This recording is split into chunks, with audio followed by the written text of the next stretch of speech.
We are back with more NFL coverage, and to get straight into it, we'll start out with the Chiefs and Chargers just to honor that because I didn't previously get to it.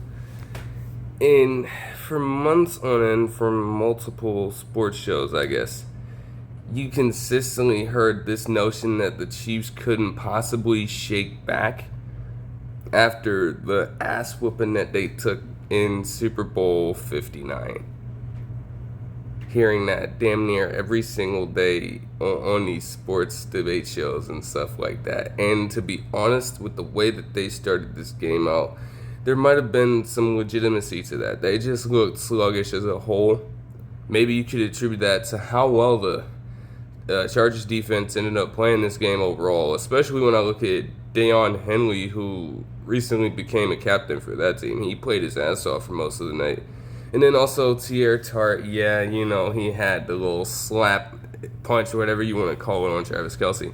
But he actually got a good amount of deflections too. And the pressure looked pretty sound on their front as well. It didn't help that literally 3 plays into the game, you had Xavier Worthy get sidelined with a shoulder injury. And with updates on that, he is currently day-to-day, I believe, when it comes to their monitoring the situation. But nevertheless, they would go 3-and-out in their first drive. And then, you got to give credit to the Chargers here as well. I didn't really know how things were going to go for them. And obviously, you'd want them to kind of elevate their game a little bit in the second year of this Greg Roman offense. It feels like that's exactly what happened, but in kind of reverse order.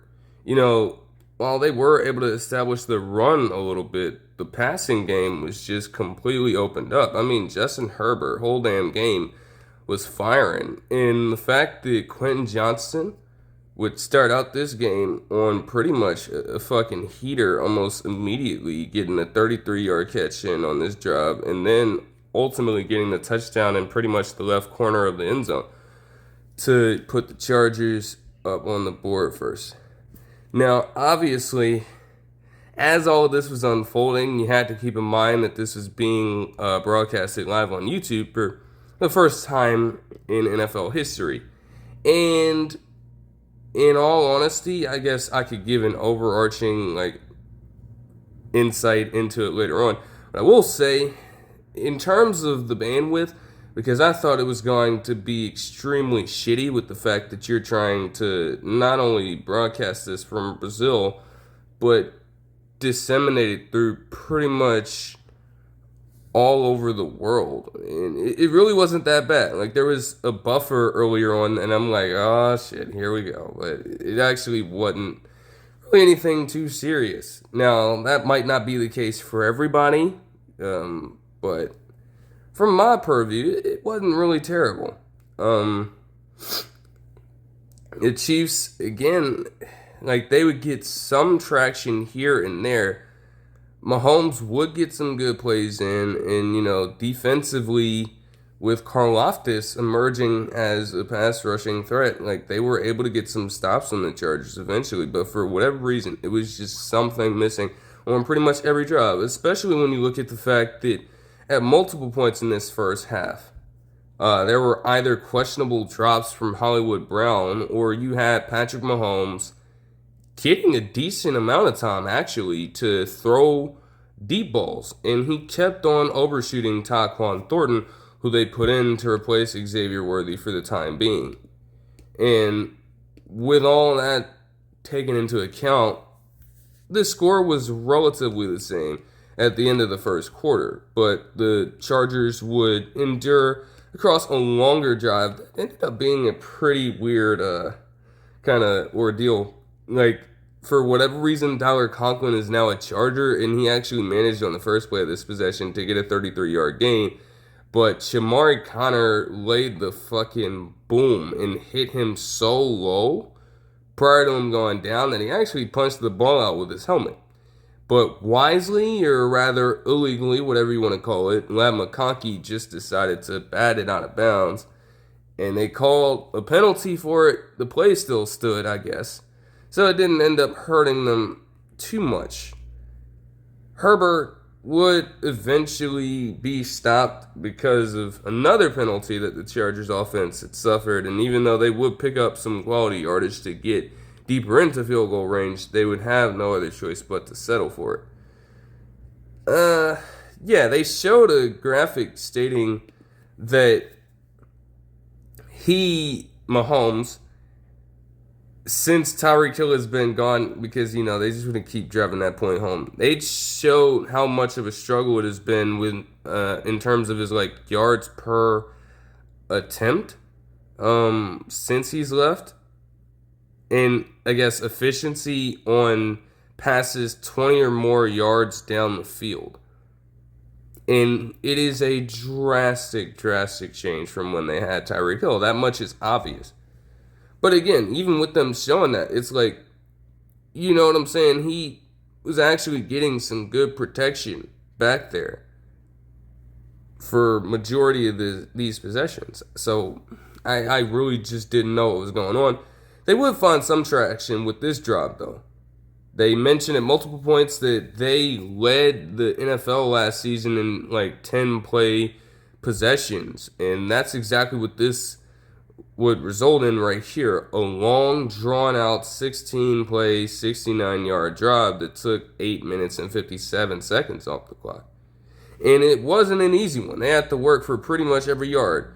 You're talking about short pass after short pass after short pass. And on multiple fourth downs, too, they would rely on Kareem Hunt, whether it was him rushing the football or whether it was him catching it out of the backfield, to extend the possession even further. But their momentum would be briefly halted by another Jawaan Taylor penalty. This time it's holding. They would shake right back, though, with Juju Smith-Schuster just kind of stumbling his way all the way through the defense, essentially, and pretty much getting all of those penalty yards and then some back. They got deep into Chargers territory, but again, look at Deion Henley out here making plays, getting in the backfield. Mahomes trying to create some magic outside of the pocket, but it was to no avail. Completely roughed them up in the backfield, and Harrison Butker would get them on the board for at least the first time of the game. But the fact that you have that long possession and you have to settle for only a field goal is just pretty bad. The Chargers would eventually get themselves in the same position. And honestly, the way they were driving, they were in prime position to hold the final possession of the half. But for whatever reason, as so many people have maligned about this specific context right here, they would call a run play, a toss to Marion Hampton on his third down. And again, he had been doing well in the game. But for whatever reason, with 54 seconds left, they had the man run out of bounds to stop the clock. At that point, I don't even think the Chiefs had any timeouts left. So the ball was really in Los Angeles' court, and they just decided to give the Chiefs a free possession anyways. And while the Chargers would get a field goal out of this, they gave the Chiefs, yes, they had to rush to do it, a chance to do the same thing. And you knew it immediately got bad when Patrick Mahomes actually completed the long ball to Tyquan Thornton for 38 yards to then get a spike. But again, they would damn near get themselves out of field goal range right after that, because not only did Jawaan Taylor have a fucking false start, but Josh Simmons did too. And Josh Simmons, that is truly a rookie mistake. But he honestly had a solid night as well. He did. I won't lie to you. Nevertheless, they would have to settle for a very short gain.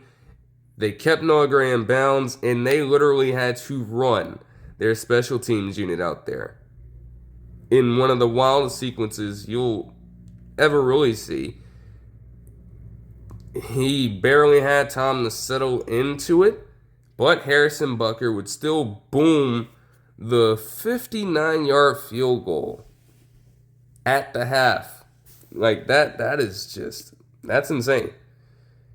And All it takes is one play sometimes. Safe to say that Amari and Hampton decision quite literally created some momentum for Kansas City to build upon, even though they were down by 7 at this point and had yet to score a touchdown on offense. They would immediately get a stop to start out this third quarter and then drive for a touchdown of their own. Now, oh man, Mahomes was, weirdly enough, their leading rusher in this game, and it felt like with a lot of the runs that he was getting, he ran with purpose. You start out with him getting a first down off a scramble here. They get a few solid passing plays in. Marquise Brown got a catch here, and then they get themselves in like a third and long. You always need to watch out for Patrick Mahomes when it's third and long. I don't know how many times over the years have we seen this dude just take advantage of broken third down plays and convert them into first downs. That's exactly what would happen here. And he would truck the living hell out of Dante Jackson in the process to accentuate that point. Then they would eventually, through a few penalties, obviously the Tart incident right here, they would then get deeper into the Chargers' red zone where Mahomes would then, to end off the drive, get an 11-yard touchdown run. But somehow, some way, Harrison Butker would miss the extra point, which honestly, when you think about it, by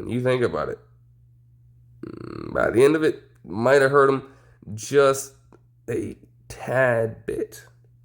Just a tad bit.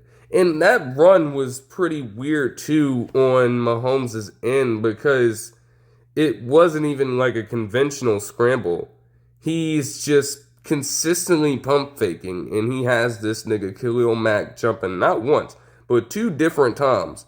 Then he completely gets all leverage on him, and he just falls to the ground. That's not good. We're talking about multi-time Pro Bowler and Defensive Player of the Year, even in Khalil Mack, and that's how you're going out. Like, ooh, that ain't good, man. That ain't good. But nevertheless, man, you were thinking that the Chiefs could take advantage of it if they would just get one stop to go. And they nearly got it because Drew Tranquil would get some friendly fire on Justin Herbert after being a former Charger himself and getting a sack. But Quentin Johnston was just hauling in. He's going to get the 50-50 catches in. But this one was just highly contested. It wasn't even 50-50. You had Herbert just threading the needle here, and he managed to get it. And then everybody was just getting fed after this point. Herbert would actually get active in the rushing attack a little bit himself. But you also had Keenan Allen getting some great looks. You had Ladd McConkey getting targeted on multiple occasions. And then, in a similar way to how Quentin Johnston scored his touchdown, Keenan Allen would get pretty much the same route because you had them try the same thing with Quentin Johnston, but Jalen Watson swatted it on the play before. They had a similar concept to that same side, and it ended up working out for the longtime Chargers vet. So then the Chargers would go up by 8 to pretty much start off the fourth quarter. But the Chiefs would make pretty good haste with that. And you would get some absolutely wild shit to go down here. All right. Pretty much to start off the fourth quarter, you have another third and I guess manageable with Kansas City here. And Mahomes at this point seems to be dead to rights to the point where he pretty much gets tripped up. Tell me why this nigga Patrick Mahomes, pretty much being parallel to the ground, floats the fucking ball over the heads of all of Tuli Tuipulotu, Khalil Mack, and also Dante Jackson. just staring him down and trying to go for the ball. Floats it over every last one of those dudes. And somehow gets the fucking trick pass completed to Juju Smith-Schuster for 12-yard gain to extend that drive. Like, everybody wants to talk about Mahomes' magic, but let me tell you something. That is the purest essence of it, dude. Like, you're not going to find too many players consistently pulling that shit off. And it's just ridiculous to see that. Like, this man is almost fucking 30 years old, and he's still pulling off some shit that pretty much no one else has. Like, even if you may say that with the way he's done in the past few regular seasons, a few quarterbacks might have usurped him in production, there's still no way you can account for something like that. And that is what makes Patrick Mahomes so great. Not to get into any, like, just dick riding session or something like that. Like, he is truly just a generational talent. There's no arguing that. And then just a few plays later, you would have Patrick Mahomes get a touchdown pass to Travis Kelce for 37 yards. Out. But, crucially, they would miss the 2-point conversion here. Which also, again, when you think about it, in the way things transpire, because the Chargers would literally follow that up with a touchdown of their own, as Keenan Allen would continue to extend drives for the squad. Trey Harris III would also get a reception on this drive. And then Quentin Johnston, yet again, just completely cooked his damn matchup and got an easy 23-yard touchdown catch to give the Chargers a 9-point lead. Like, if they don't miss that PAT and they get the 2-point conversion, this Chiefs possession might have been one to potentially end the game, and they would have approached it a lot differently.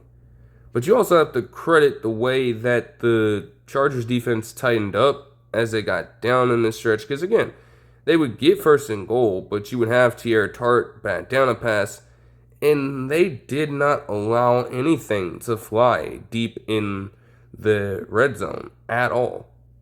There was a lid on that front. Chiefs couldn't do anything as soon as they got down there. So naturally, with around 2 minutes left or so, they had no choice but to settle for a field goal and maybe try to go for a touchdown on the ensuing possession. Unfortunately for them, they would waste all 3 of their timeouts, because to start out the drive, they would allow Will Dissly to break free for an 18-yard gain. And then you're thinking that maybe with them now being in a 3rd and long situation later in this drive, after wasting their last timeout, they've got a little bit of a chance to do something. All they need to do is make sure that they do not give up a huge gain, because the 2-minute warning is still in play for you. And you'd still have a decent chance to make something happen. But that would not go down, because I guess Chris Jones on the play was supposed to have like a quarterback container so on his side of the line, and he crashed inwards, freeing up Justin Herbert to get right past Drew Tranquill and just scamper for a 19-yard gain. Easy slide to essentially end the game right then and right there. And I guess there was some form of communication about it, because those two were just jawing at each other the whole time about the situation. And, yeah, as rough as that is, hey, it was a damn good game in Sao Paulo.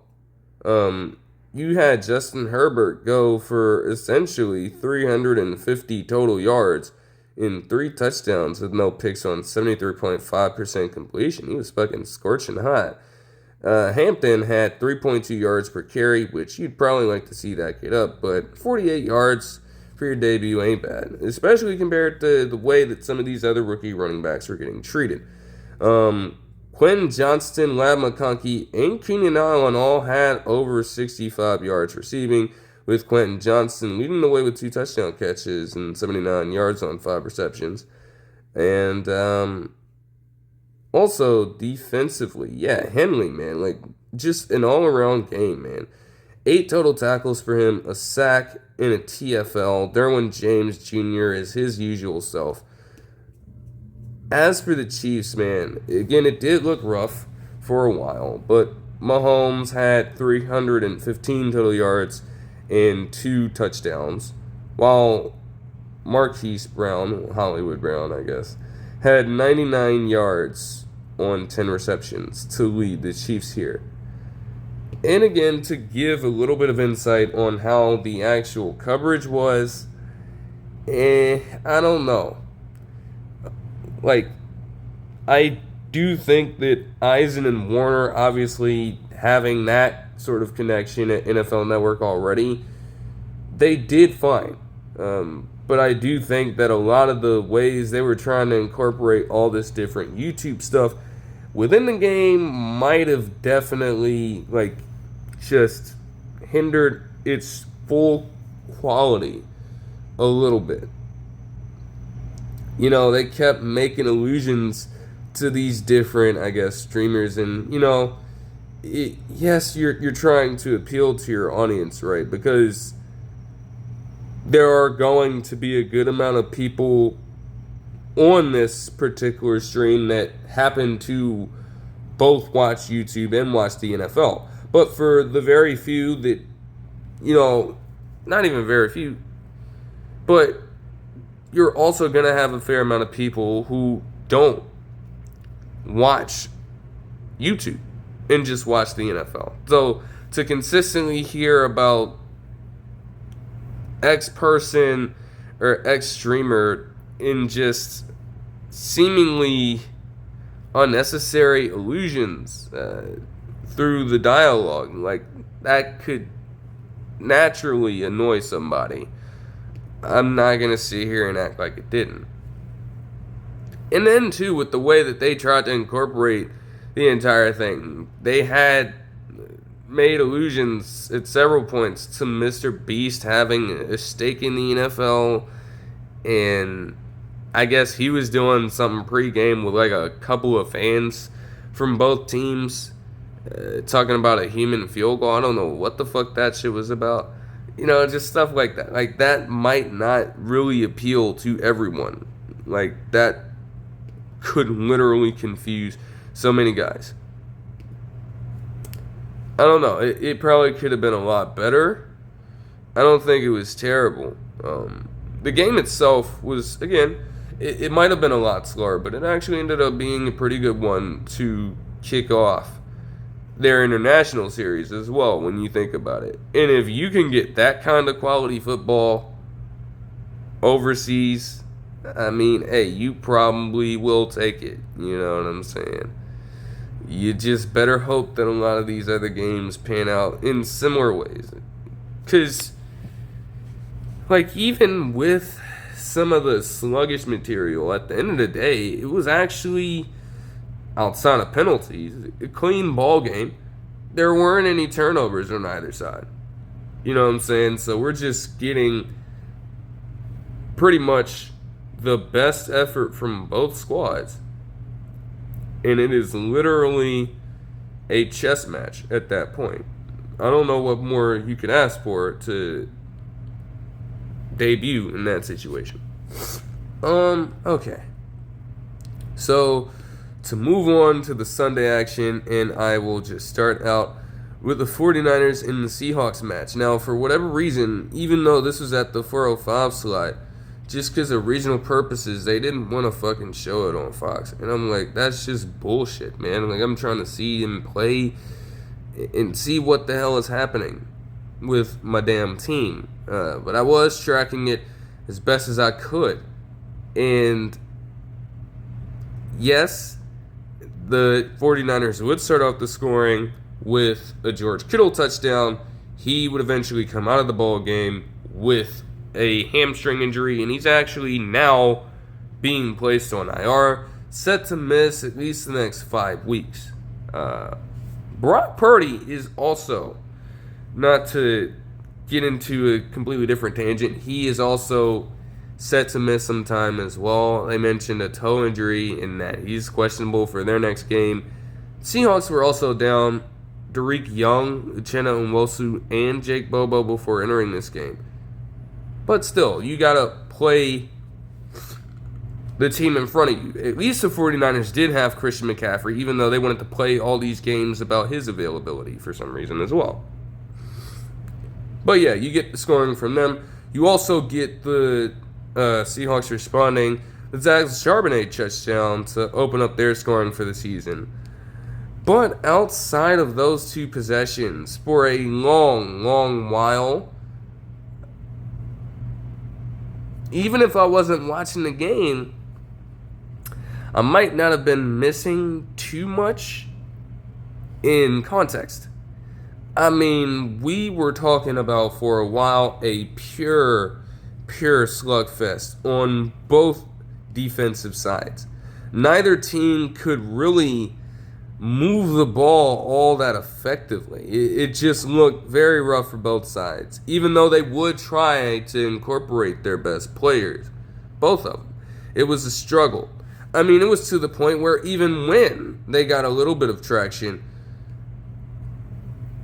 like, nothing would be made out of it. I mean, for example, on this Seahawks possession right here, it ended up resulting in a 3-and-out. They punt, and the 49ers gunner actually fucking muffed the kick. So that's a way to start out a possession. They still managed to drive down 58 yards down the field, getting Christian McCaffrey just immediately involved, because of course they are. They also got a pretty good route from Kyle Juszczyk to get a damn 25-yard gain, and still nothing was made out of it, because you would have Christian McCaffrey get stuffed on 1st and goal, and then Brock Purdy would just throw incomplete passes on back-to-back plays, and then you get into a 4th down situation with a 27-yard field goal, essentially. You are thinking that you should be able to trust your kicker to make a 27-yard field goal. But this is Jake Moody we're talking about. And so you know he was due to miss the fucking 27-yard field goal. That's exactly what happened. And then right after that happened, the 49ers allow the Seahawks, with the help of Jackson, Smith, and Jigba, and Cooper Kupp getting his first reception of the day, to get a field goal back within a matter of 50 or so seconds to end off the half there. It wouldn't really get all that promising for either ball club, because, again, the third quarter would start out the same way with Isaac Grando here. Great to see he's actually healthy, too. He muffed the damn kick, but they also got benefited with a penalty. Yet they drive for a while with Christian McCaffrey getting a 25-yard catch off the rip to start out this possession for them. You're thinking that with them getting a first down later on, that they can actually make something out of this. And Ernest Jones the fourth, man, it is great that he has gotten re-signed, man. He is so damn good. He baits Brock Purdy into throwing it in his direction. And while it was underthrown a little bit, he leaps up for the interception and gets that motherfucker. Still, the Seahawks go 3-and-out immediately. And then from there, the 49ers do as much as they can to chew clock. They even get Brian Robinson Jr. a few reps on this drive to balance it out with Christian McCaffrey, and it still doesn't do them any good, because they get down to the 18-yard line on 4th and 2, trying to go for a field goal, and Julian Love, in a similar way to how he blocked the field goal to win the Seahawks the game against the Patriots last year, he blocks this kick here while Jake Moody's attempting it, and the Seahawks get the ball right back. It still didn't help, though. Like, they would get a little bit of progress, and Jackson, Smith, and Jigba had been having a pretty solid day to that point. But All it can take is just one tiny mistake, and a game can be completely flipped. That's exactly what would happen here, because Siegel would actually force a fumble on him, and the 49ers would get the ball back. I guess after driving for enough time, it finally occurred to Jake Moody that he is a kicker in the NFL and that he should be making chip shot field goals. And he did that to tie up the ball game for them. It was just, again, continued to be a slow game for the longest time. They kept on just trying to call all these quick screens to get Smith and Jigba in a rhythm, I guess. And to some extent, I can understand it, but at the same time, like, some of those plays were just so obvious and they got blown up. So that forced the Seahawks into another 3-and-out, essentially. But the Seahawks defense and the 49ers defenses, you have to give credit to both. Even though, I guess, there was a balance of ineptitude and just weird play calling on the offensive fronts. Like, those guys did not really break all that often. I mean, Josh Jobe here, even though he's one of the lesser cornerbacks on the team, did manage to get an interception here as well. And from there, the Seahawks would actually get a field goal in response. Now, my thing is this. I can't necessarily play this game a woulda, shoulda, coulda, right? However, in the moment, as soon as they get this catch to Cooper Kupp, and I see this as I'm tracking the game, I'm thinking to myself, it probably would make sense for them to go for it, try to get a yard, and see how much longer you can take off the clock to win this game. They wouldn't do that. They would take their points. Now, in the moment, it might have felt as though they were making a really good decision, but by the end of this ball game, it would hurt them drastically. Because the 49ers would march right down the field for pretty much their best drive of the day, and not only managed to get Ricky Pearsall open for a 45-yard gain as Tariq Woolen was guarding him. It just blew him out the water completely. Shout out to Ricky Pearsall as well. We're actually putting together a pretty solid game. But with Tariq Woolen in the mix as well, he would then give up a touchdown catch to Jake Tonges from 4 yards out. Now, I can understand what he was trying to do in that situation, but at the same time, he was far out of position. And that is essentially how the 49ers were able to get down the field and give themselves a lead here. Again, Tariq Woolen is usually a pretty good cornerback, but this was a questionable drive for him, to say the least, and he wouldn't be the only cornerback to go through that on Sunday, but we'll get to that when we get to that. Anyways, the Seahawks would actually try to put together a great drive of their own. They were making progress. It was the Jackson Smith and Jigba show, and he actually would get a 40-yard gain on the drive to get them inside San Francisco's 15-yard line. Yet, within just a few plays, all that progress was undone because Sam Darnold would fumble and Nick Bosa would recover it. But I'm not willing to put all that on Sam Darnold. Now, yes, do I think he could have done a lot better in his debut? Sure. He hadn't even had 100 passing yards entering the fourth quarter. And again, that could be attributed to him. That could also be attributed to the way the offense was being called throughout this game.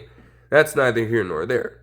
But nonetheless, he can't see his blind side. And at the end of the day, it's Abraham Lucas's, man that just got paid. It's his responsibility to ensure that Nick Bosa doesn't even get that close to Sam Darnold in the first place.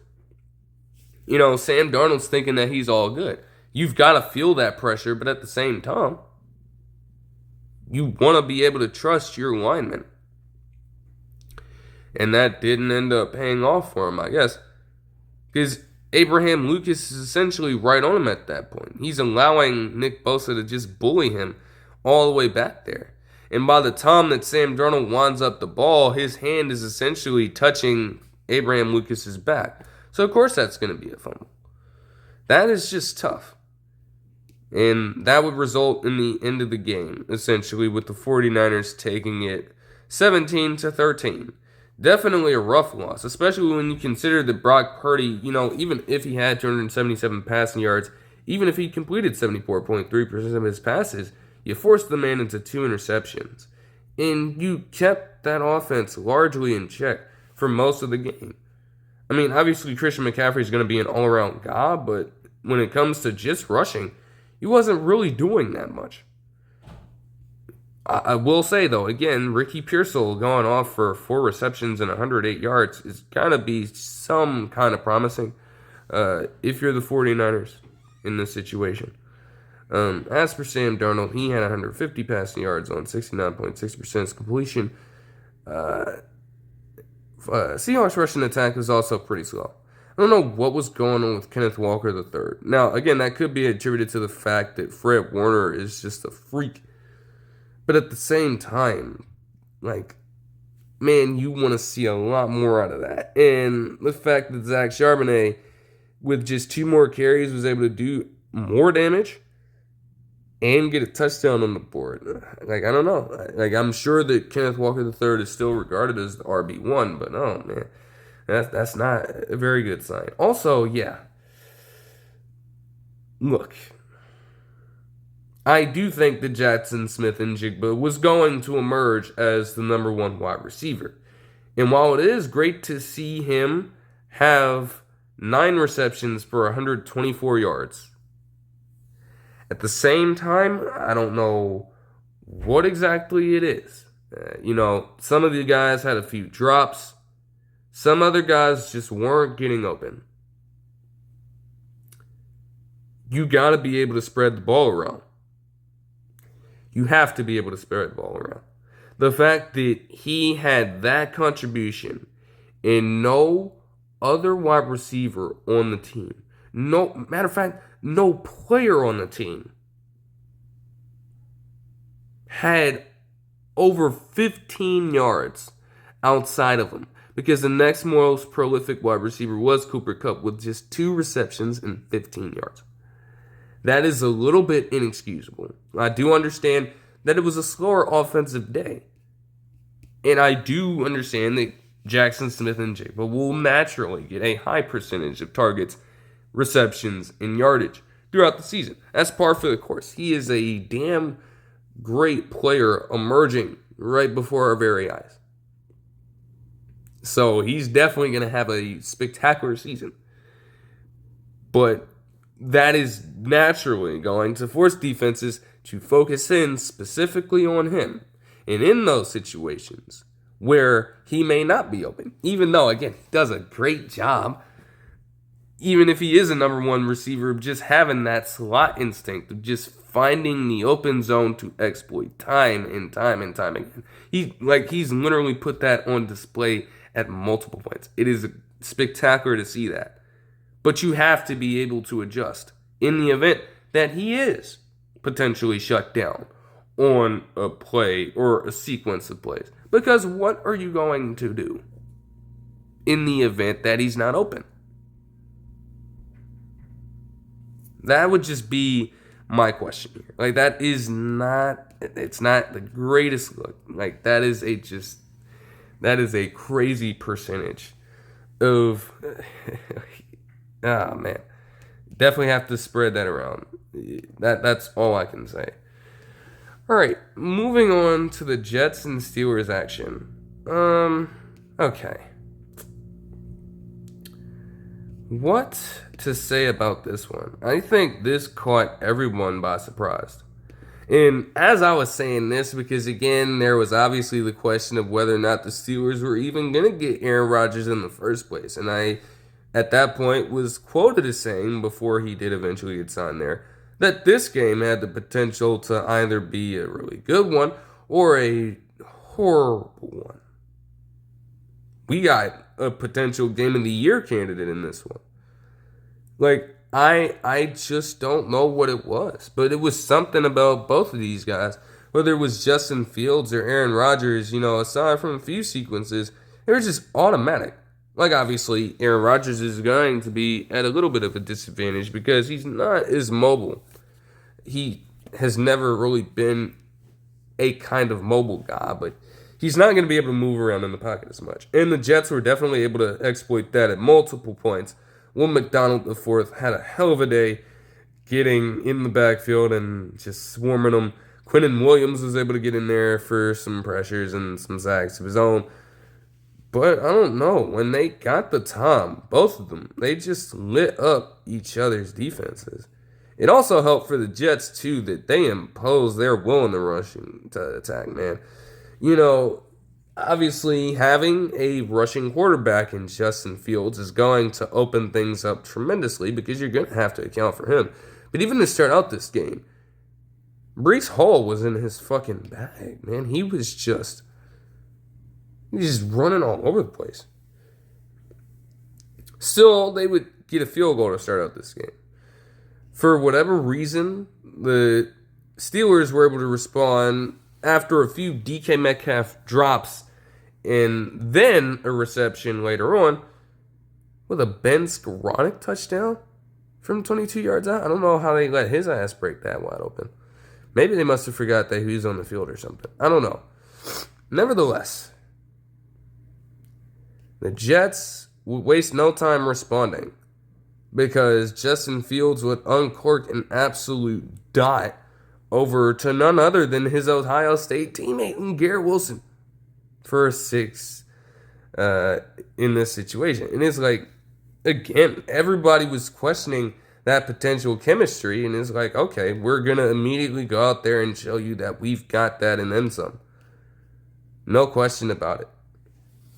It was a rough day at the office for Caleb Johnson. Poor guy. They tried to get him a few reps on special teams, and he ended up muffing this catch right here. But they would start out that drive with a 31-yard gain by DK Metcalf anyways. And then eventually have Chris Boswell get a 56-yard field goal in. Keep that in mind. But yeah, Jets, they show at least that they could be a pretty fun team to watch. I don't know. Like, yes, Aaron Glenn is defensive-minded, but oh my goodness, like, their offense was legitimately on point. I mean, Breece Hall out here getting 33-yard gains off catches, Justin Fields just getting an easy 15 yards on a run, and then you also had Braylon Allen punching in for 6 to put the Jets back out. The first punt here would be forced by the Jets with, again, Will McDonald IV trying to compound on his spectacular season last year and potentially get a contract extension of some kind. I don't know if this is a contract year for him, but that could be coming soon enough if he continues to produce in that same way. Justin Fields is getting some DOMs in too. Like, you're not expecting a player who has consistently struggled to pass get any sort of tight window throw-in, and yet that's exactly what would happen on this 3rd down and 9. You had a cornerback just trying to work this pass that he tries to work in to Tyler Johnson, yet somehow, some way, got it right past him, and it ended up being a big 24-yard gain to extend their drive. They would still be kind of stymied as they got deeper in Pittsburgh territory and would eventually have Nick Folk kick a 51-yard field goal. But not to be outdone, the Steelers would take their last chance at a touchdown and get Calvin Austin III active even. Brandon Stevens is just fucking terrible, by the way. He is absolutely atrocious. Because not only would you have Calvin Austin get this 30-yard gain, but within a few plays, you would also have him just completely moss him towards the sideline. It's like, how the fuck are you doing that, okay? Like, there's a reason why the Ravens were so willing to move on from Brandon Stevens, man. He is just absolutely terrible. And honestly, like, you have him to thank for some of these defensive lapses. I'm not going to lie. He's just terrible. Like, later in the game, for instance, he had a pretty good play that was overturned due to penalty, and then the very next one saw him just get fucking dusted out of the backfield, giving up a first down. Like, you can't make this up when it comes to this guy. But nevertheless, Zyon Smith, with the help of Arthur Smith being reunited with him once again and working on the sidelines as the offensive coordinator, you knew it was a matter of time before he schemed up a touchdown for Zyon Smith to get him fed. And that's exactly what would happen here to bring them within 2 to close out the half. Even though it was a bit of an offensive shootout, the third quarter was a lot slower. You know, you had 3 and out after 3 and out, and then while the Steelers would get a little help with a penalty, they were still eventually stopped and forced to punt. But the Jets, to eventually cap it off, would get themselves yet another touchdown on the board, as Justin Fields would not only get another spectacular pass over to Jeremy Rucker, another Ohio State man, and Garrett Wilson for a 21-yard gain. He got damn close to scoring too. Justin Fields would just stick his arm out, reach over the line, and get in to bring them up by 9. The Steelers would also have their own response.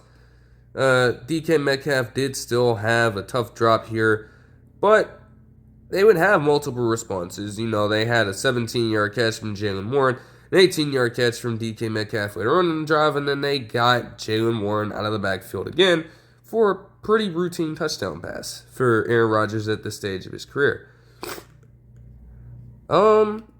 Then shit got really bad for shit got real bad for the Jets, because Xavier Gipson would actually muff this punt, kickoff. And right then, right there, it took only 2 plays for them to get a touchdown immediately to Calvin Austin to bring them up 31-26. All right. Now, Garrett Wilson and Jalen Ramsey had been talking shit to each other pretty much the entire game.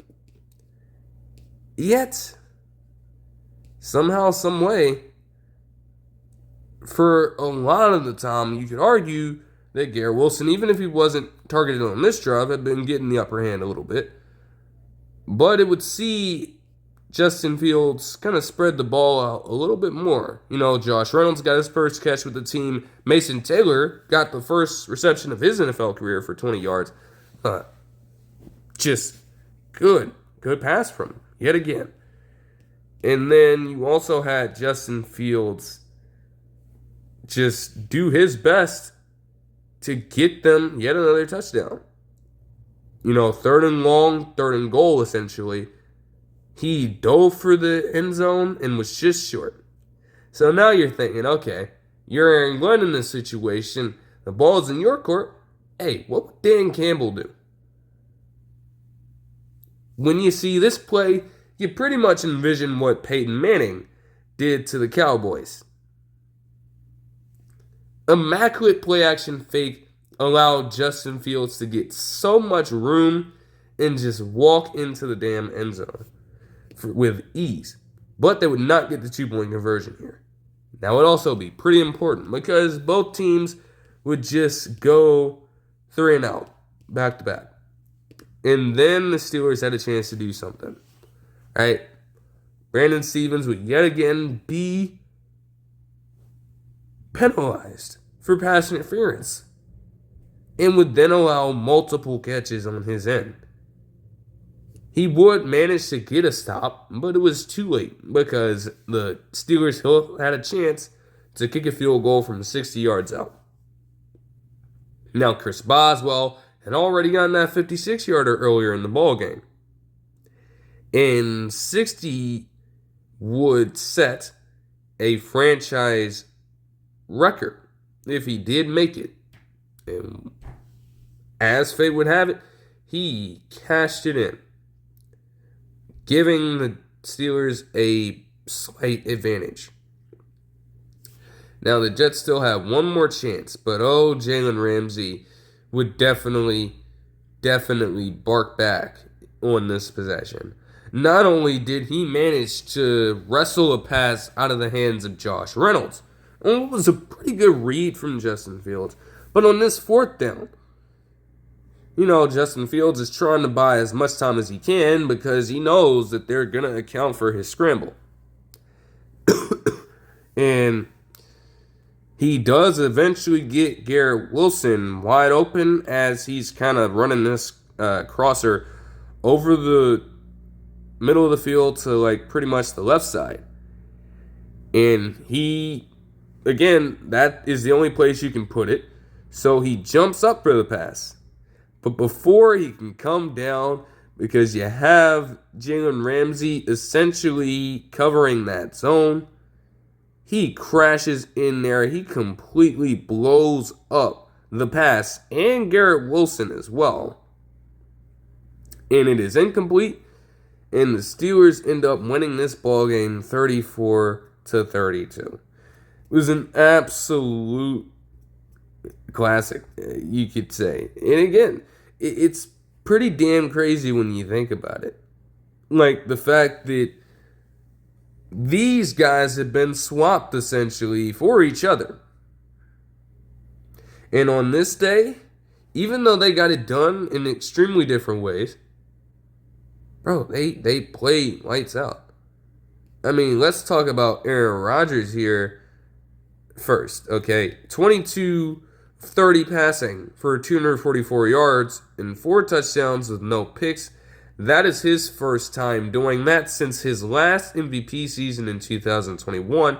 And he is also the first Steelers quarterback to do that since 2020. So this was definitely a masterful day for him. Even with a few drops here, DK Metcalf did still manage to get 83 receiving yards on 4 receptions. And Calvin Austin III had 70 yards on 4 receptions with a touchdown of his own. As for the Jets, man, it was just an all-around great game for so many people. I mean, whether you look at Justin Fields' 266 total yards with 3 total touchdowns, the fact that Garrett Wilson had 95 receiving yards and a touchdown on 7 receptions, or the fact that Breece Hall managed to get 21 total touches and 145 total yards. There is a lot that look good about this Jets team, even if they did end up losing in a tough way. And you know what? I think that many Jets fans would take that kind of football game compared to the way they've been going out in some of these other ones over the past few years. They were truly a competitive ball club in this game. And I think that is a great change that you would be willing to have. In terms of changes that they'd be willing to make, though, Xavier Gipson, per Adam Schefter, was cut from the team. They didn't waste any time with it. Now, again, I think there was a lot more that went into it, but yes, the fumble on special teams certainly did not help because they scored right after that and gave themselves a lead to where that offense consistently had to battle back and get a touchdown of their own. That's definitely unfortunate for him, but yeah, they're not playing that game. Nevertheless, both teams looked pretty good, at least offensively. And, you could certainly question how their defenses collectively looked in this one against each other.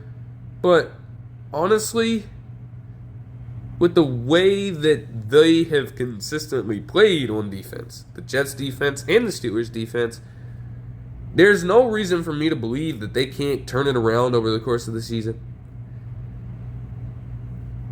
But if this does become a pattern, then we probably have an issue. Man.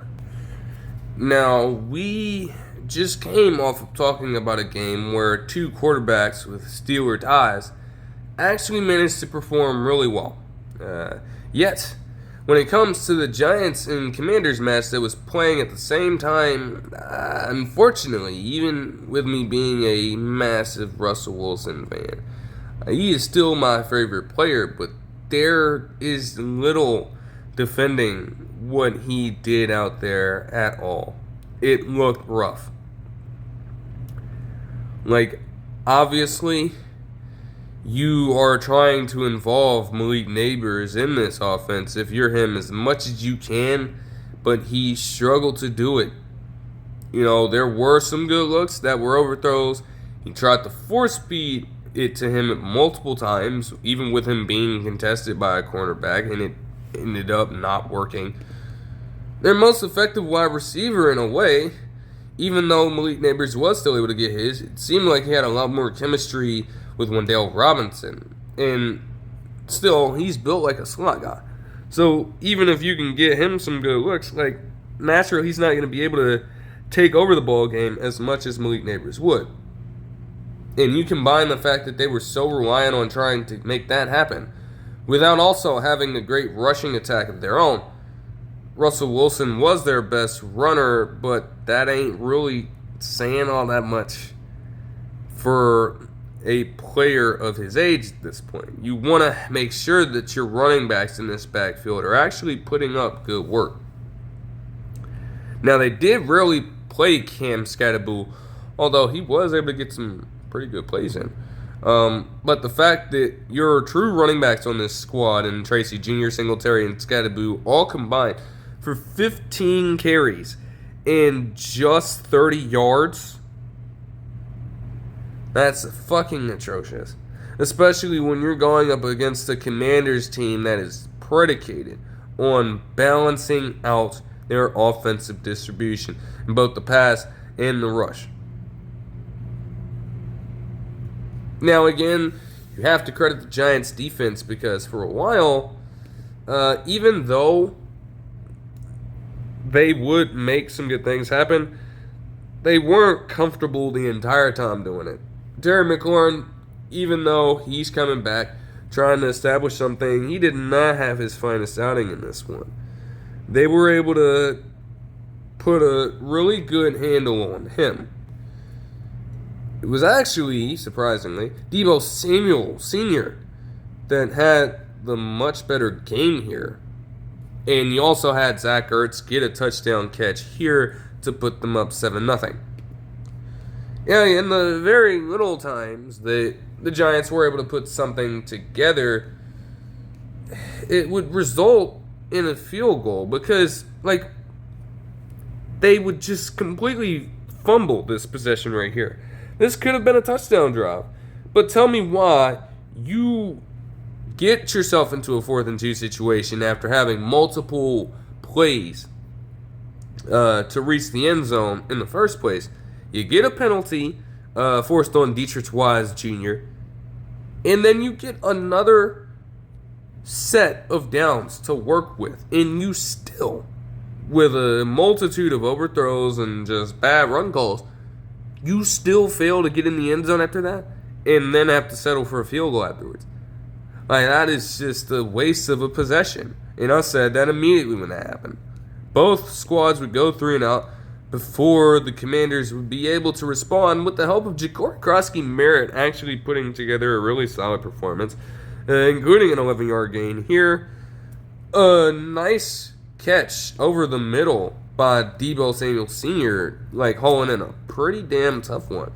And then Terry McLaurin actually getting a 13-yard catch here to get them much closer. Crosby-Merritt would eventually get in the end zone to put them up 14-3.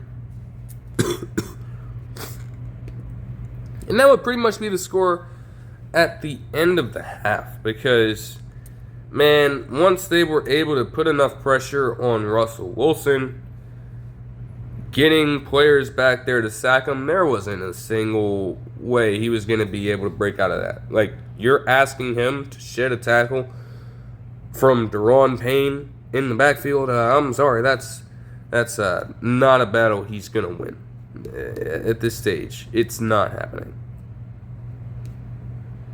Like, The Commanders actually had a chance to make this score much worse, if not for an intentional grounding penalty that Jaden Daniels would suffer as they were on the 4-yard line. Like, they had great field position to work with and everything. It was relatively slow for most of the rest of this game. I mean, again, both defenses did a pretty solid job of clamping each other up, because Dorrance Armstrong would get a sack here to cap off this Giants drive. But you would also have Javon Holland get in for a knockout on this Commanders possession and force them to punt. Another 3-and-out would follow for the Giants, and one would also follow for the Commanders here before the Giants would once more have a long drive. You know, they take 5 minutes and 21 seconds off the clock. They get 12 plays down, and they manage to get multiple fourth down conversions somehow. But they are still forced to settle for a field goal. Yet, anything can happen to start off the fourth quarter. You know, it's an 8-point ball game. Like, a lot of the best players on the Commanders are being kept relatively quiet. You had a fighting chance in this one. And yet,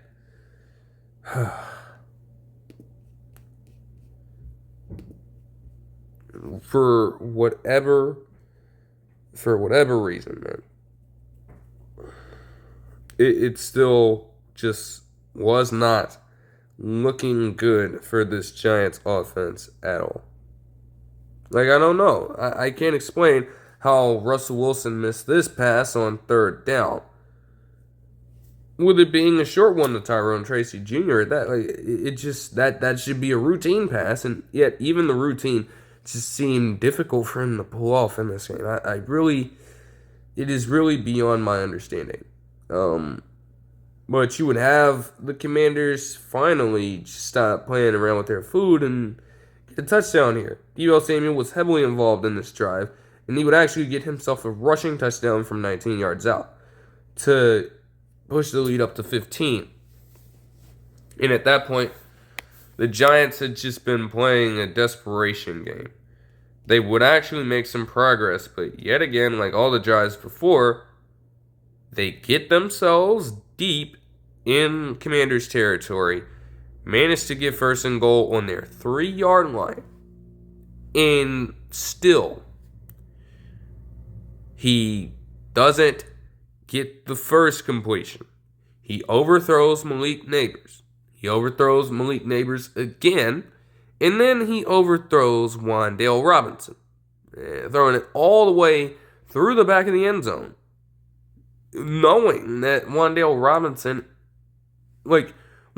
he wasn't even running the route that I guess Russell Wilson was expecting him to, because there was clearly a miscommunication with how largely he overshot him. But at the same time, he's not that big of a person. So to expect him to leap up for a catch like that is pretty crazy. But nevertheless, the Commanders would reign victorious with a 21-6 win here. Might not have really been that hard for him to pull off. But when you look at it, Jaden Daniels had 301 total yards and a touchdown pass on 63.3% completion. Krosky Merritt had 82 yards on the ground and a touchdown run. Obviously, the first of his NFL career. Deebo Samuel had 96 total yards on 8 touches and that aforementioned touchdown run. And as for the Giants, man, again, yes, on the box score, you can see that Russell Wilson went 17 of 37 for 168 yards and also had 44 on the ground. You can see that on the box score and say that that's pretty bad. But watching the entire game and looking at the kinds of mistakes that he was making at this point, they were so hard to watch, honestly. And again, it got to the point where they kept on panning the camera over to Jackson Dart. They even asked Brian Dable if Russell Wilson was going to remain the guy, and I don't even think he mentioned anything about Jackson Dart being ushered in as a starter for next week. I think he's still non-committal about it, but like when you have those questions kind of emerging in that locker room already, it's not a good sign. And again, do many people believe that Jackson Dart can become the starter by the end of the season? Probably. But the entire purpose is to have him sit and learn. So you really aren't trying to cast him into the fire this early. But if you're going to have Russell Wilson playing like that consistently, man, that could be an issue. I would hope that he plays much better down the stretch. And again, especially given how solid the Giants' defense was. You know, Dexter Lawrence, the second, and those guys are going to always do what they can. And honestly, when it comes to some of the new additions that they had, it wasn't really all that bad on their front. But when you can't rely on your offense to do much of anything, inevitably that other team's going to break through and just completely break the will of a defense. Like, you can't trust in them at all, so, like, there's going to be slippage at some point. It's par for the course. All right, to, I guess, briefly cover the Falcons in the Bucs game, because it was a bonus coverage situation. They put it on as the Commanders-Giants game was ending because it was actually pretty close. I guess before I even got back to watching it, I guess Michael Penix Jr. And you know what? I gotta credit Michael Penix Jr. too. Like, this game was you thought that some of the other games were slow. Oh my gosh. Like, yes, B. John Robinson started it out so well with a 50-yard receiving touchdown. But not much was going on outside of that. For one, when you look at his rushing totals, Vita Vea and that defensive line were not giving anything up to the Falcons whatsoever. And this was truly on Michael Penix's shoulders to step up and try to win this ball game. And he did just that. Like, the drive beforehand saw him pick up multiple fourth down conversions running the football. And yet, even though that is probably a weaker trait of his through injuries, he still put his damn body on the line. And he actually got them in the end zone for a touchdown. Again, at that point, 2 minutes and 17 seconds left. You're asking your defense to tighten up and hold the Bucs off. That would not happen. It would take just 5 plays. 5 plays. And not only would Baker Mayfield find Mike Evans for 12 yards to start out, not only would he pick up a first down conversion with Sterling Shepard still being a part of this club, but he would also, with Emeka Egbuka, the rookie, reportedly calling his own play, which ended up being a post, he would hit him up for a 25-yard touchdown catch, his second of the game, to take the lead with just 1 minute and 4 seconds left. You know how kind of balls you have to call your own shot as a rookie wide receiver while being in the same core as Mike Evans in that situation. Because naturally, you would try to hit him up. And obviously, the Falcons' defense would be anticipating that. But still, that's the Ohio State man doing Ohio State shit. Shouldn't come as a surprise. Even with Michael Penix Jr. having to deal with that, though, he'd still drive them right back down the field, hitting up Ray McLeod III and Kyle Pitts Sr. for multiple catches on this drive. He damn near got a winning touchdown pass, if not for Antoine Winfield Jr., one of the best safeties in the league, hawking that motherfucker down and deflecting the pass. Still, they were pretty much set in field goal range to at least tie this ball game. Beforehand, Chase McLaughlin had actually missed the PAT, so if they get a field goal here, they tie it up, give themselves a chance to go to overtime. That would not happen because Younghoe Koo would actually miss this 44-yard field goal badly. And the Bucs would get the 23-20 win. The Falcons said they were reportedly trying out kickers in lieu of this. And again, it just gets even tougher for Younghoe Koo down there. But honestly, even with that in mind, man, I think Michael Penix Jr. still played a pretty solid damn game. Like 298 yards for him, a touchdown pass, and also 21 yards on the ground with a rushing touchdown, of course. As for Bijan Robinson, again, 12 rushes for 24 yards. They held him completely in check on that front, but he was still an all-around beast. 18 total touches and 124 total yards for him, 100 receiving, and that aforementioned touchdown catch from very, very wide out. As for the Bucs, it was definitely rough for a while for Baker Mayfield, but he still finished with 53.1% completion and had 3 touchdown passes with 167 yards. Also ended up being their leading rusher for some reason. Because it wasn't a much better day for running backs in the Bucs system either.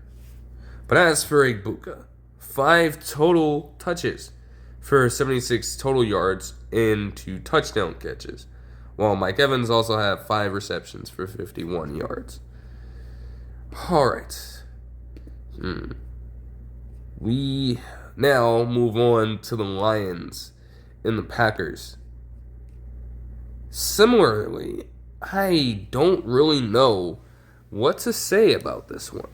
I don't. This was just a good old-fashioned beatdown by the Packers here. I mean, yes, they did start out the game with one getting Matthew Golden involved for his first NFL catch, but they also managed to get Tucker Kraft in the end zone for a 15-yard touchdown after also getting a few reps into Romeo Doubs as well.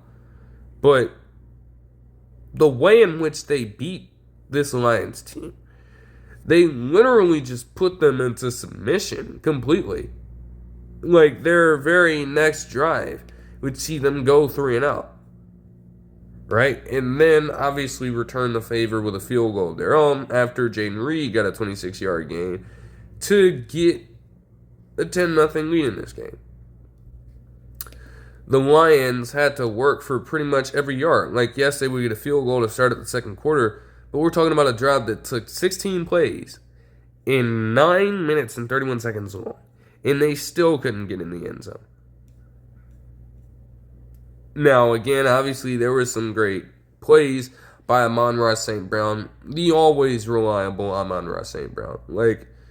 But then you also had major setbacks. I don't know what it is. Again, it's just a weird obsession that every team has with these fucking cross-screen plays to running backs or wide receivers, and they don't work out. That set them back a little bit, but they were able to, have a little bit of an answer for that with Amon-Ra St. Brown getting yet another first down conversion for them. And that still wasn't enough, because they would box Sam Laporta up completely and then have Jake Bates kick the field goal. As I was essentially saying here, and yes, literally, they get Romeo Doubs domed up for a 48-yard catch, all right? And then, on a wheel route, Jaden Reed just gets past every single Lions defender for an easy touchdown catch. Probably the easiest touchdown catch he'll ever have. But yes, this is what I would note right here. And I mean, this is essentially what I said. Jared Goff, okay, is mostly at this stage of his career And honestly, with all that he's been through in his time as a quarterback, he's going to be a player who will want to be as efficient as he possibly can. And for him, that means just finding the open read at the right time. He's not always trying to go for the deep shot. And he's not always trying to go for the spectacular play, but he's just trying to find the quick read and get the ball out as quickly as he can. Because the second that he feels pressure, he becomes a lot weaker, and we've known that for so long about him. The thing with the Packers is that they were making him even more passive than he would typically be as a passer. That sounds incredibly crazy to say. The combination that they have with all their rushing guys in Lucas Van Ness, Rashawn Gary, and Micah Parsons now, who was given limited snaps in this game, he would eventually get a sack later. They have some versatility as well in that front seven. Because for as great as Edgerrin Cooper had been as a sort of hybrid linebacker last season, for them, they had him playing outside and in coverage, and they still could get away with it. That is just incredibly insane. Now, of course, they weren't still infallible all the time. They still gave up multiple first down conversions to guys like David Montgomery and obviously Amon-Ra St. Brown. But as they got closer and closer in their territory, they're like, you know what, we're not going to keep falling for this anymore. Because Amon-Ra St. Brown would try to exploit another soft spot and run a curl route on this third and longer in Green Bay territory. And Evan Williams absolutely worked the shit out of Jared Goff on this play to create a turnover. Now, nothing happened after that, and the half would essentially end with the same score. But still, even with the notion that, hey, they could potentially get a little momentum about this from this possession, no. Yeah, Sam Laporta getting a damn 32-yard catch here still didn't end up mattering because they had no other choice but to just settle for another field goal. Now, they tried to get Josh Jacobs involved, the Packers, and for whatever reason, he was held to be very ineffective as a rusher in this game, which could be attributed to how the Lions were playing him, but at the same time, in a way that I was also noting throughout the game, you have a good enough lead right now if you're Green Bay. You're in a perfect spot to take over this game. You don't need to waste all of Josh Jacobs' energy so early. This is a guy that you would want to conserve for the fourth quarter in games like this against this kind of team. Now, they would force punts back to back to back. But when push came to shove, they got a short enough field, and immediately they involved Josh Jacobs on a worn-out Lions defense. And they would actually give the Lions a little taste of their own medicine, going for it on fourth down, and having Jordan Love pick up the first. Josh Jacobs would eventually get a 3-yard touchdown run to make this a 24-6 ball game. And at that point, following that with a Devontae Wyatt sack on fourth down to make the Lions turn it over on downs, this is essentially a done deal. McManus would kick in another field goal for them. And then also, Isaac Tisla making yet another spectacular catch would actually get not only his first NFL catch, but touchdown catch. Yet, it was the premier garbage time touchdown. And the Packers would reign victorious with a 27-13 win. Alright. For the Packers here, Jordan Love would complete 72.7% of his passes for 188 yards and 2 touchdowns, with Romeo Doubs actually being their leading receiver with 2 receptions for 68 yards. Josh Jacobs also had 19 rushes for 66 yards and a touchdown of his own. this is a truly quiet game for the Lions offense. Like, yes, Jared Goff, again, that is what his game is going to be predicated on, is a quick read. And yet still, 31 of 39 for 225 yards. Whew. Doozy. And obviously, he's also going to be a little bit of a play-action guy, so he's naturally going to want to see his run game produce much more than this. Because for them, I don't even really want to count Jared Goff in this situation, but for the entire rushing attack to go for 22 rushes in just 46 yards with an average of 2.1 yards per carry against this Packers defense.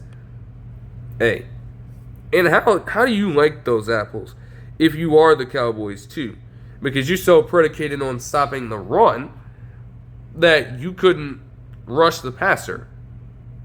Yet the Packers showed you that with the right personnel, you could make both happen in one fell swoop, and they did that to him. Weirdly enough, Jahmyr Gibbs actually had 10 receptions for just 31 yards, while Samuel Porter would actually have 6 receptions for 79 yards. This is a very weird game overall, and it doesn't really get that much easier for the Lions, although they do face off against the Bears next week. That should be pretty fucking fun. They also face the Ravens in no short order pretty fucking soon. They got to get this turned around, because that just, that cannot happen. Man. All right, so briefly look into the Texans and Rams game, because, again, this was another one that had a little bit of bonus coverage. But all that really happened and what it is that I directly saw on the TV screen was Puka essentially just game it with a first down catch for 24 yards. And keep in mind, too, that this man's literally had a bloodied, I guess, cut somewhere earlier in the game. Yet he was still able to put together some pretty solid production on the field. And from there, the Texans would lose it 14-9. Yeah, it was just ugly. I mean, as I'm seeing here, the drive before and the drive before that even saw the Rams and then the Texans fumble the ball away. That fumble with Dare Ogunbowale actually being the victim of it there would certainly hurt him. But it was not a great day in the respect of either offense. You at least appreciate Matthew Stafford coming out here, putting up 245 yards and a touchdown. I think he did also set history because he would become a 60,000-yard passer in his career, if I'm not mistaken. So at least there's that. All right, but yeah, it wasn't pretty elsewhere, man. Kyron Williams, 18 rushes for 66 yards is cool, but 3.7 yards per carry is definitely rough. Again, Puka above anyone else, really, was the leading receiver in the game with 10 receptions for 130 yards. Devontae Adams also had 4 receptions for 51 yards. As for C.J. Stroud, oh my goodness. 188 yards, an interception. Oh, man, boy. Now, again, you'd expect Nico Collins to be more involved here, and yet Rams cornerbacks held him to just 3 receptions for 25 yards. Their leading receiver was rookie Jaden Higgins. Again, you're going to have to depend on those guys to at least help you win.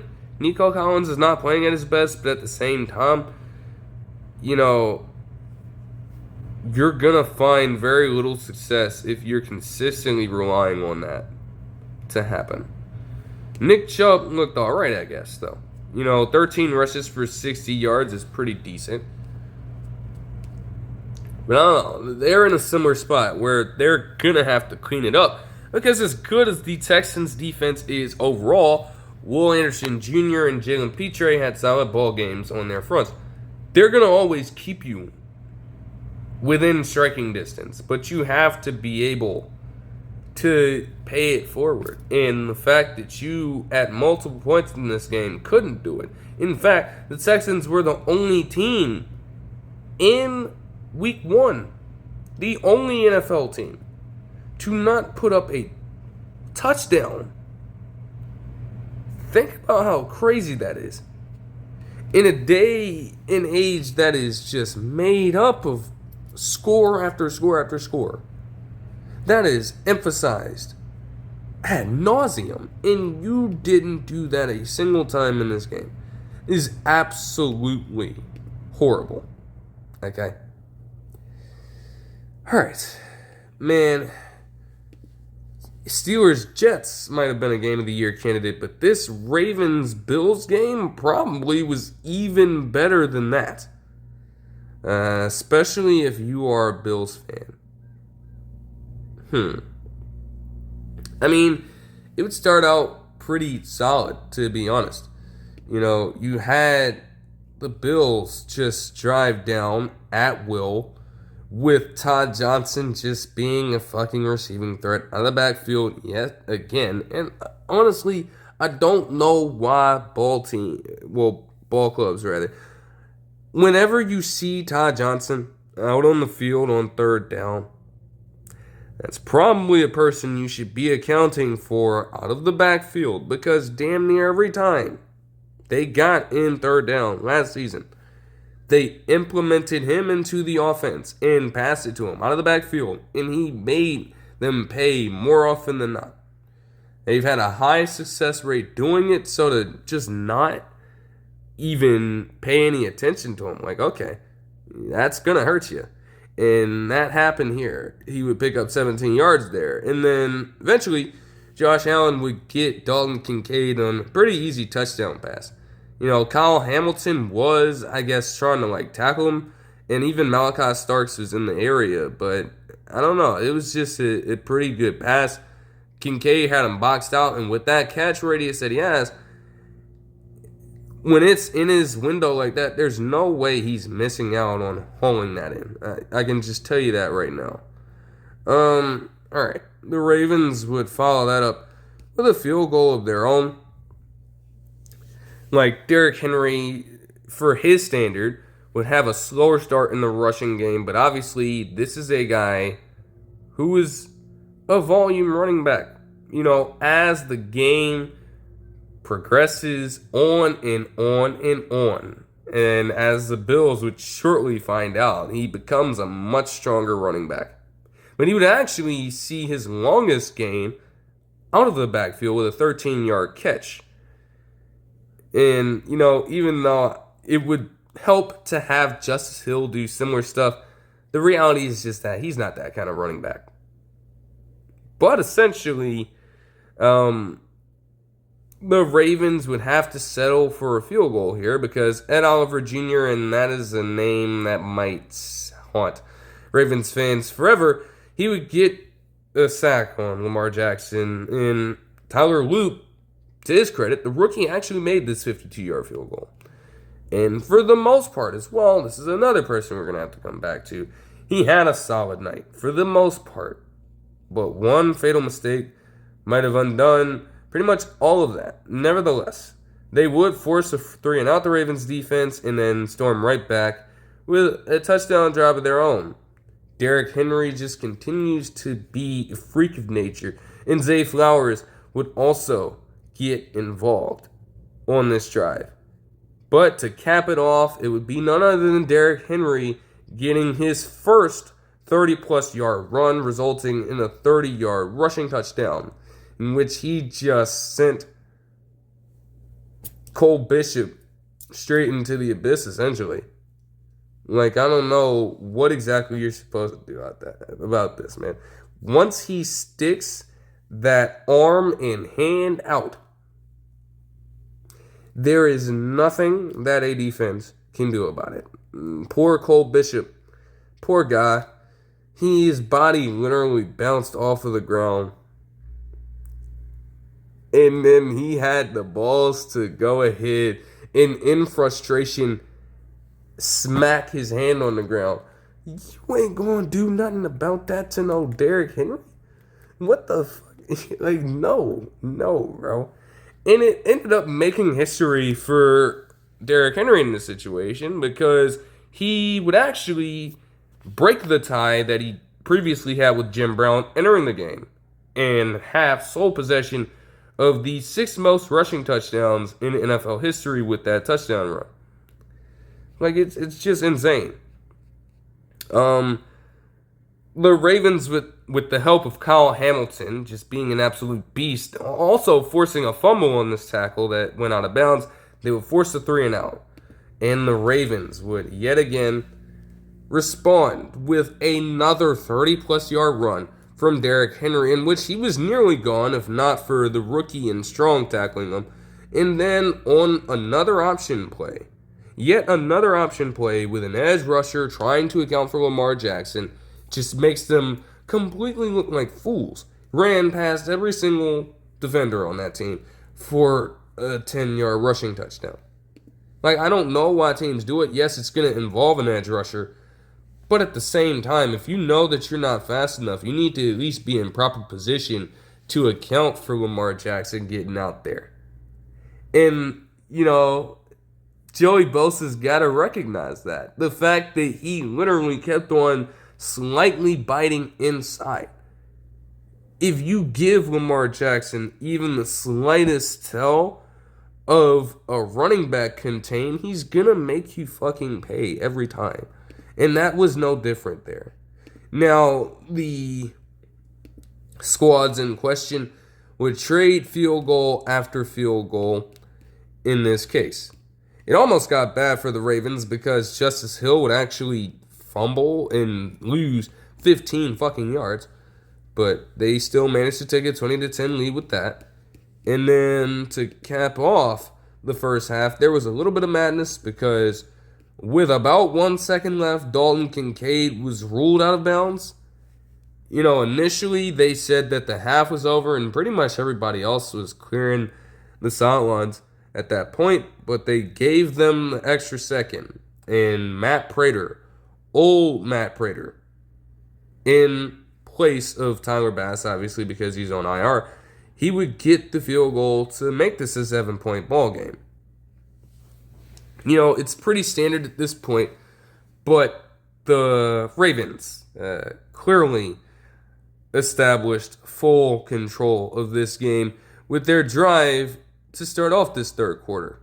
I mean, it took absolutely nothing for them to get Zay Flowers open on back-to-back plays of 39 yards and then in an RPO for a 23-yard touchdown catch and run to go up by 14. The Bills weren't completely oblivious, although for a while, when it comes to just running the ball, Josh Allen's obviously going to be a threat. James Cook, in the backfield, he could not do much of anything. Like, yes, he got an 11-yard gain on this drive, but man, it was rough for him for the most part. Like, he did not stand a chance against that front four on that Ravens defensive line. Not at all. But still, with the help of Jair Alexander, and this is a player we'll get into later. Oh, my goodness. With him having a bit of a defensive lapse here on fourth down, crucial fourth down at that, James Cook would eventually get in the end zone for a 2-yard rushing touchdown. They would also try at multiple points to get these 2-point conversions in.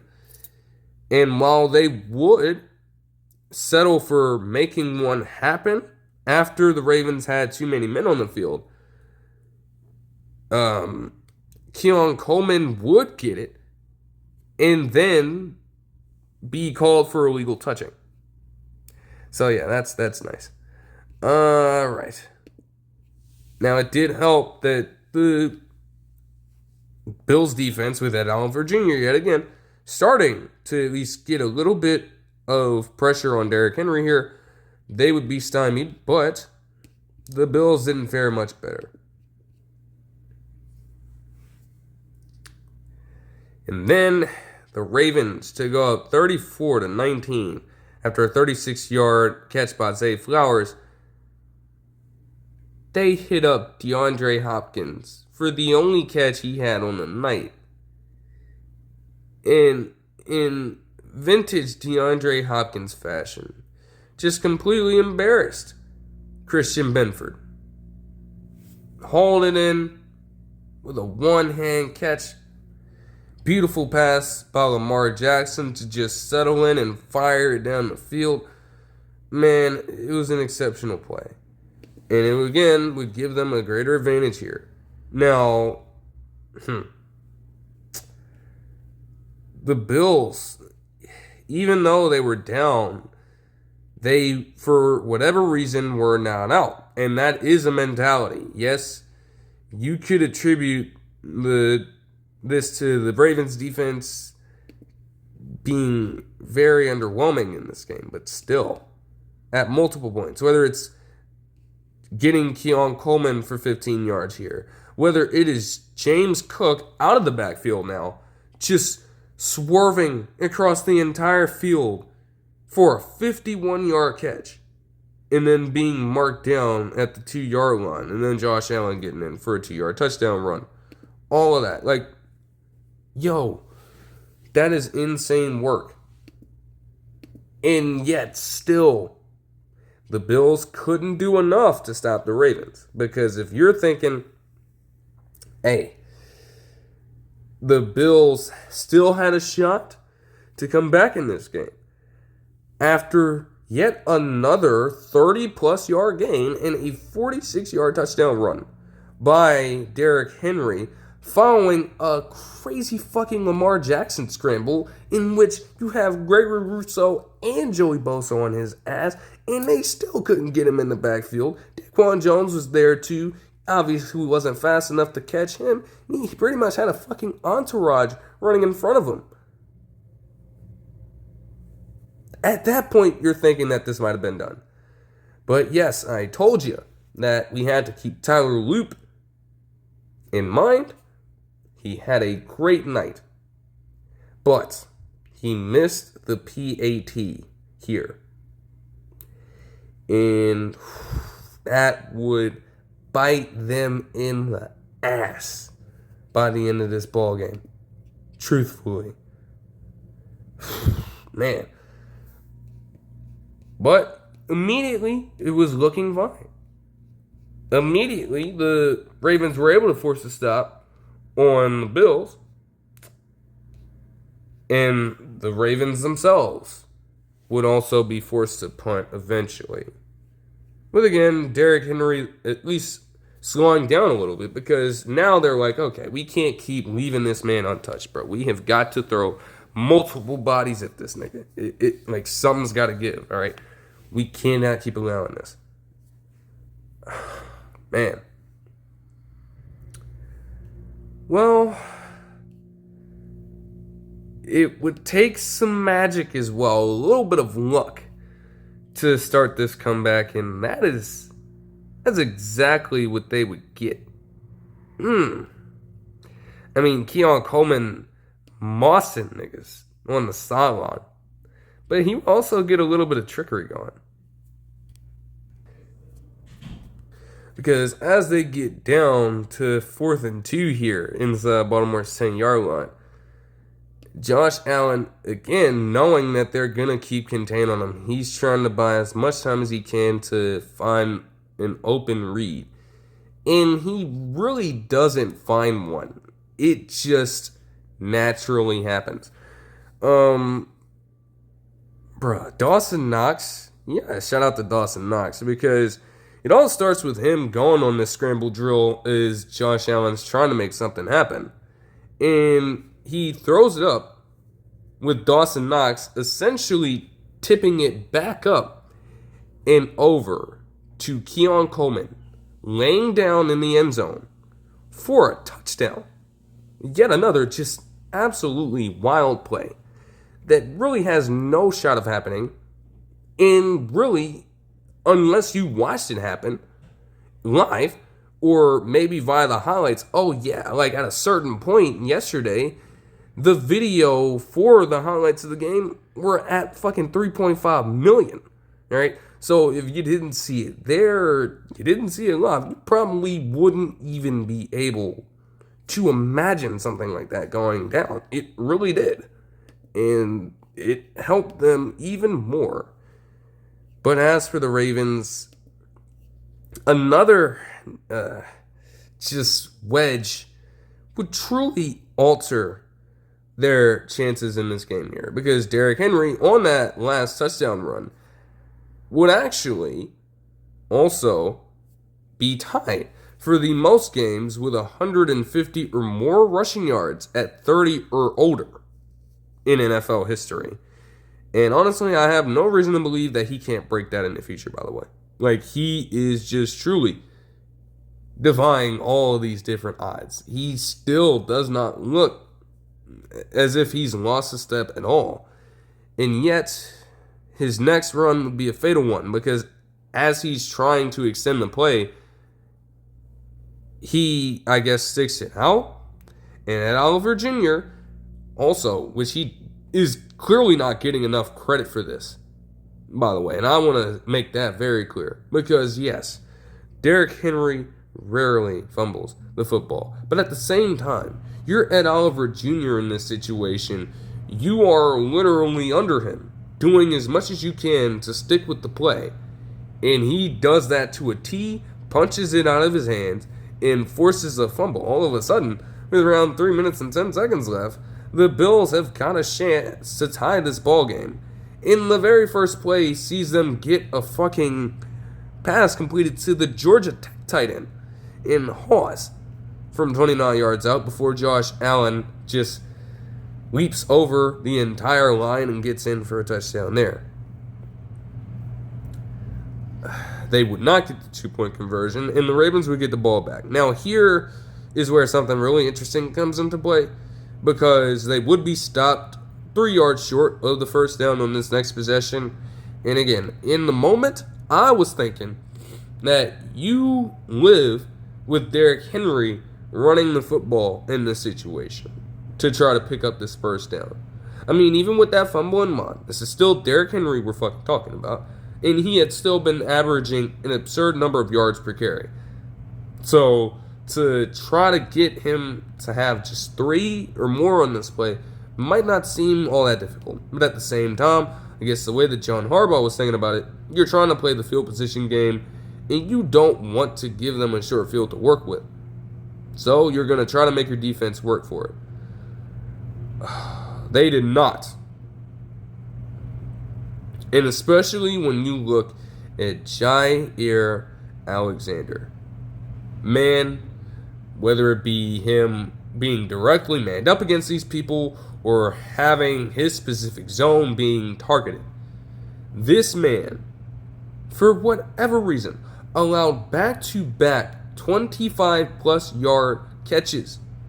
The first, a 32-yard corner route to Josh Palmer, just completely loses all leverage on him and allows him to toast Alexander over to that side of the field. Then, he damn near gets his ankles broken on this 25-yard catch from Keon Coleman, and he also makes the brutal choice to tackle him, knowing that at this point, all the Bills have to do is really run out the clock. And that, hey, you know, obviously revisionist history, you don't really know whether or not Keon Coleman knows the rules and knows the specific, I guess, unwritten aspect of these games when it comes to scoring with that much time left. But hey, if you do allow Keon Coleman to just waltz into the end zone unconsciously, you still have 3 timeouts on offense to work with, and you could largely have an opportunity to respond at least. But Jair Alexander's tackle left no chance of that happening, and it would come down to a field goal attempt. Now again, Matt Prater, when it comes to him kicking from any deeper, with him being 41 now, though, like, that just might not be as attainable. But from 32 yards out, you're asking Matt Prater to make that? He did. And the Bills would win 41-40. Absolute classic right here as well. The fact that you have 2 on one day to open up the season is pretty wild, to say the least. And it gets even crazier in historical context because the last time that the Bills had been down by 15 points or more entering the fourth quarter and won a game was 1967 when they faced off against the Jets. So again, you could look at this as a great comeback, and a lot of people will also look at it as a fatal collapse by the Ravens. Either way, put on a massive show for everyone. And it just sucks, too, if you want to look at this as a collapse from the Ravens. Because, I mean, bruh. All this talk about Lamar Jackson failing to rise up, especially when it comes to him being in the playoffs against great competition. This man essentially pitched a perfect game. He did every single thing he needed to do. 279 total yards with just 19 fucking passes in 3 total touchdowns, with 2 of them passing, in 73.7% completion. He did every single thing he had to do, and it still wasn't enough. Derrick Henry had 18 rushes for 169 yards and 2 touchdowns. So again, 9.4 yards per carry, you're asking him to just get 3. That might not have been a hard decision at all, but again, I understand it. Zay Flowers also went off. 7 receptions for 143 yards and a touchdown. Actually makes him, with the way that all the other games went, now that the week is done, he is actually the league leader in receiving yards. Yes. So, anyone wants to fill all that propaganda, there's something for you, I guess. As for the Bills, Josh Allen apparently did not even reach the 200-yard threshold prior to entering the fourth quarter, and yet still managed to have 394 yards passing and 2 touchdowns by the end of this game, at least passing, with 2 more scores on the ground. As for James Cook, again, 3.4 yards per carry and 44 yards on 13 carries. No. But he was a threat out of the backfield, and the fact that he can have that all-around game is beneficial to this Bills offense. But when you look at it as well, Keon Coleman also might have had one of his finer outings in the NFL. 8 receptions for 112 yards and a touchdown in this game. Obviously, the schedule is going to be tough for the Ravens. So you would hope that this does not become a pattern for your defense, because if it does, you're going to have a rough time going up against the Lions and the Chiefs within the next few weeks to follow.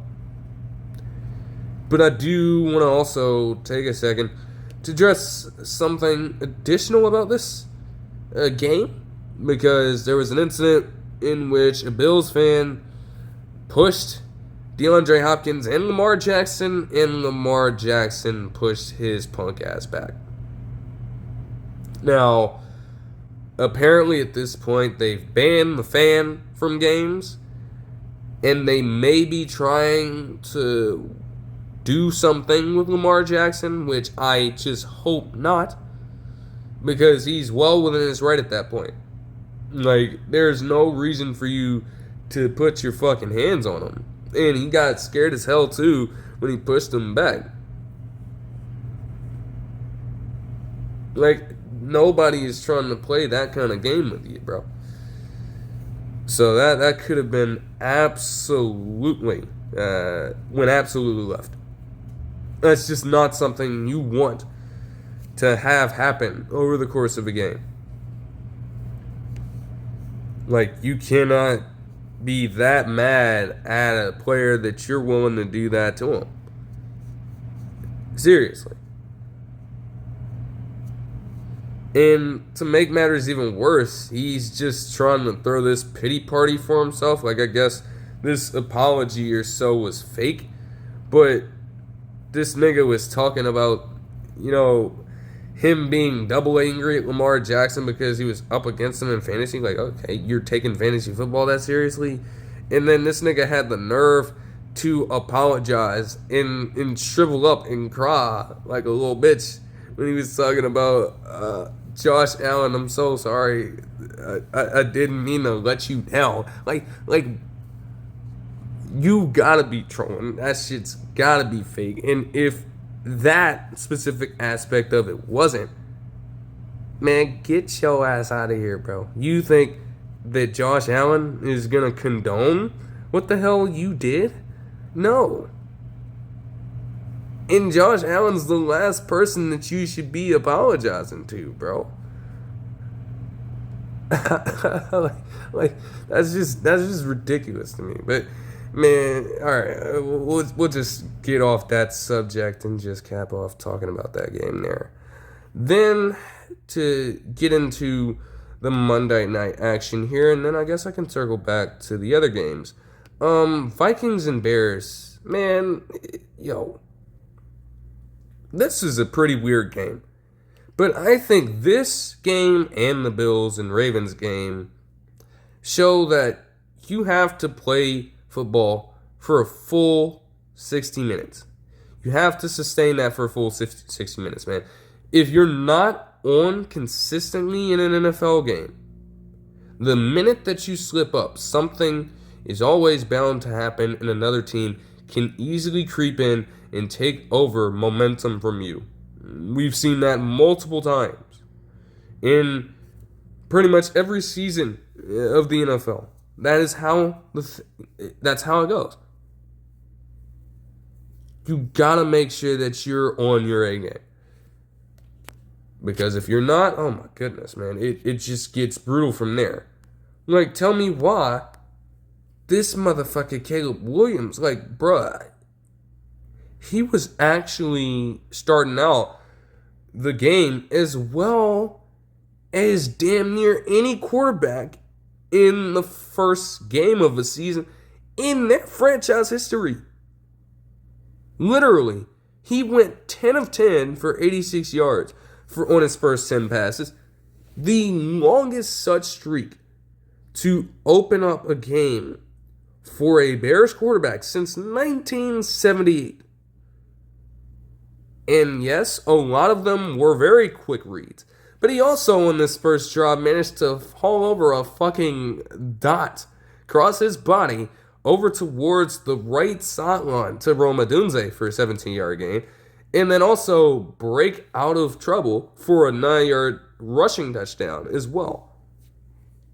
And at multiple points in this game, you saw that promise that Caleb Williams brought into this organization as the number 1 overall pick last year. Really, truly, he was on that. Like, I love to see it. Because the way that I envisioned it for a while is that his problem was that he would hold on to the ball for too long to try to make that magic happen. And Ben Johnson, the way that his offense operated in Detroit, essentially has Jared Goff trying to play the same way now, making quick, timely reads, buying your offensive line time and your quarterback space and room to be as free-flowing as he can be. And that is essentially what was going on here for at least the first few drives in this ball game for the Bears, man. He was firing off some of the quickest reads he's ever made in the NFL. Even if you want to call it a little bit of a check-down merchant thing. Like, Caleb Williams needs that. That makes him all the more dangerous as well when you consider that he can have that improvisational quality about him. Because there were moments later on in this game where he would hold on to the ball and yet still managed to evade pressure. Still displayed that elite scrambling ability that he has and still pick up yards that way. So you have a quarterback who is processing offensive reads that much quicker and has the ability to scramble. That is a dangerous combination. And if he can truly harness that for enough time in a full game, we have something here. But that is not what would go down. He would definitely cool down as the game progressed. And it was just weird to watch. Now, again, obviously, things were not looking all that much better for J.J. McCarthy to start out the game. He's actually a hometown kid because he's from Evanston. So I do question his decision why he would decide to go to bitch-ass Michigan for college. But that's neither here nor there. Nevertheless, all right, the Bears defense just completely flustered him. Everybody was getting back there. Like, they had Dio Odeyingbo, the former Colt, looking like an elite pass rusher in this game. Nah, man. Now, they would manage to get a couple field goals on the board, and by the half, this is a 10-6 ball game. Again, like, if you're the Bears, like, I guess you're feeling okay about it. You saw some improvement for Caleb Williams for a while at least, but, like, damn, that's all you're gonna show us? You don't have anything more in the vault? Like, hello? Where are you at? You know what I'm saying? And, I mean, it was largely the same way for most of the rest of this game. Like, some of the routine reads were just now errant passes. He just completely lost all sense of focus, I think. And it didn't hurt them immediately.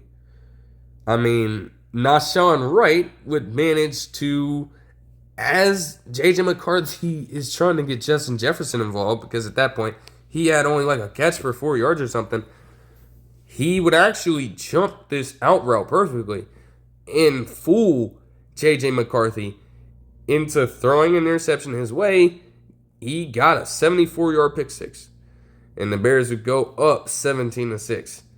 But still, they still couldn't do anything even with that. Tano Pasanio getting a sack and forcing a 3-and-out here, and then you would also have the Bears just suffering the same fate.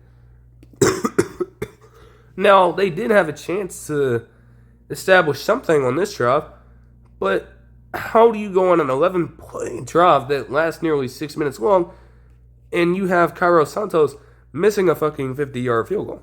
But again, Cairo Santos is obviously a kicker who has struggled from that range because he just does not have a great kicking leg. He doesn't. We've known that for so long about him. And that would eventually be their downfall in this situation. Because as soon as that drive ended, man, Jordan Mason just started bowling through this Bears defense. Like, they were still getting some solid pressure on J.J. McCarthy, don't get me wrong, but, man, yards after contact for Jordan Mason, he just consistently ate that shit up. I don't really know how to describe it. It was just absolutely crazy to see. But when J.J. McCarthy, and I guess that's the beauty of his situation, after all, that is essentially what he was going through at Michigan. When they called on him to make the read, he made the read. He had a pretty damn good throw to Justin Jefferson for his first NFL touchdown pass.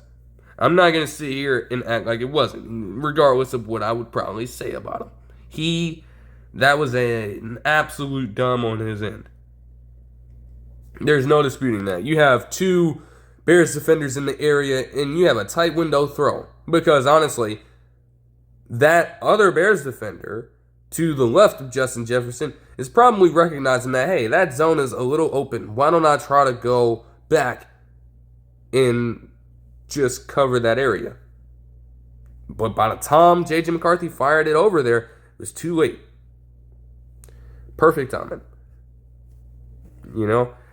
The Bears would just go on another 3-and-out here. And again, this one was really strange. They were in their own territory, and yet on 3rd and long, you're going for an RPO pass with Roma Dunze here. The pass was so inaccurate that Andrew Van Gonkel actually had a chance to make a play on the ball.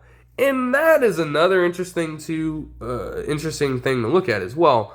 For whatever reason, they had Andrew Van Ginkel playing in pass coverage in the first half. And honestly, that might have benefited the Bears to some extent. But the second they made that switch back, they suddenly found more success. I don't know why that is. Maybe because it's the fact that he is stronger as a pass rusher than he is as a pass coverage guy. But I don't know. That's just me. That might just be me. You know what I'm saying? Nevertheless, Aaron Jones Sr. would just prove that even as a Viking, he still owns the Bears. Another beautiful pass from J.J. McCarthy on essentially a wheel route would turn into a touchdown catch for Aaron Jones Sr. from 27 yards out. And Adam Thielen would actually get a 2-point conversion here to put them up by 3. With yet another punt by this Bears team. The Vikings had a chance to just go smooth sailing. And Jordan Mason just continued to truck his way down the field. But to end off this particular drive, it would be J.J. McCarthy putting the team on his shoulders and getting the 14-yard rushing touchdown to put them up by 10 points. Now, the Bears would still go down and score a touchdown of their own, with Cole Kmet actually getting his first catch of the night in one of the wildest ways imaginable. And Rome Odunze also getting in for a 1-yard touchdown run after a touchdown call for a Caleb Williams scramble was overturned because he stepped out of bounds. Yet, this was before the 2-minute warning. A 3-point ball game, it's still likely for the Bears to make something happen. But they had to ensure that the Vikings could not return the kick. They had to ensure that. Because if that happened, while they could get the ball back, they would not have as much time to do anything with the possession. And yet, for some reason, Cairo Santos, again, this is not a kicker who has a strong leg. And yet they still expected him to kick it all the way out of the end zone. That did not happen. Tyson Chandler, again, was kind of signaled by Kevin O'Connell to okay, come out. Either way, there was enough space for him to work with to where even if Kevin O'Connell didn't beckon him to do it, he probably would have ran out anyways. And that ended up costing them tremendously because, the Vikings would go 3 and out, but they only had a few seconds left. And it didn't help that they suffered a penalty that gave them even less time to work with. And still, across a number of laterals, it just didn't pan out. So the Vikings, through all of that, even with a few J.J. McCarthy struggles, actually managed to win 27-24 in his debut. He had 143 passing yards in 2 touchdown passes with an interception and a touchdown run. As for Jordan Mason, he had 15 rushes for 68 yards. Justin Jefferson and Aaron Jones Sr. both have 44 receiving yards and touchdown catches. As for Caleb Williams, again, he started off the game so well, but to go 11 of his next 25 passes in a game that ultimately saw him get 210 yards and a touchdown pass, that is just kind of a rough split when you look at it that way. He also had 58 yards on the ground and a touchdown to become their leading rusher as well. The fact that they keep on trusting DeAndre Swift to be that guy is just not a good thing. DJ Moore would have 3 receptions for 68 yards. And Olamide Zaccheaus also had 4 receptions for 42 yards, while Rome Odunze had 6 receptions for 37 yards and the aforementioned touchdown catch on his run. The Ben Johnson tenure so far, again, definitely a rough way to start it. But, if he shows enough promise, Like, they should eventually be able to make something out of this season. I just, you know, like, I wouldn't have too much concern about that. But, man, you want to ensure that Caleb Williams, if he's going to show you that flash of greatness, he's got to be able to maintain that. I mean, seriously. He was on fire to start out the game. And yet, just unexplainably, none of that for the rest of the game. Like, oh my goodness. You know what I'm saying? That is not a good look. Okay, now I'll touch on the rest of the games that took place. Yes, the Bengals won a season opener, finally, in the Joe Burrow and Zach Taylor era. Did they really deserve to? With the Browns taking them to the brink of defeat? If not for a missed field goal in their end later on in this game, too, they probably would. Like, I don't know. Missed field goal? I don't even know who the fuck this kicker is, okay? And then it doesn't help that they also got bailed out by an interception from Joe Flacco, and they still couldn't respond on their ensuing possession, going 3-0, not even gaining a single yard. Like, I really don't know how to explain that. It is just so bad, okay? Like, what the hell? And yes, it'd be one thing if their offense was really looking on point, but yo, they were cold as shit. They were cold as fuck, alright? Jamar Chase obviously did not have a great game by his standards, just 2 receptions for 26 yards. And also doesn't help that Joe Burrow had just 113 passing yards and that touchdown to Noah Fant. Like, what? You're expecting way more from Joe Burrow than that. Also, their rushing attack, yeah. It ain't even there. 2 yards a carry, 23 rushes, and 46 yards. What?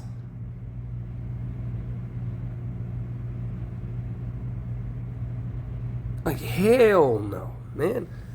Now, again, the Browns on that front didn't really fare that much better. Just 1 more rush, 3 more yards. That ain't saying that much. It was obviously going to be rough for Dylan Sampson. But at the same time, you know, the fact that they forced Joe Flacco into 2 interceptions, you know, he still had 290 passing yards and a touchdown. That's okay. I do find it interesting that at least Jerry Jeudy was able to get something on by the end of this game. But for a while, it was Dylan Sampson, Harold Fannin Jr., and Cedric Tillman that all had more receiving yards than Jerry Jeudy for a while. And why exactly is that? Why? Okay, like, Fannin Jr. could actually be a solid weapon. But at the same time, you have David Njoku getting used way less for some reason. And Jerry Jeudy is your best returning wide receiver, so why wouldn't you want to utilize him more?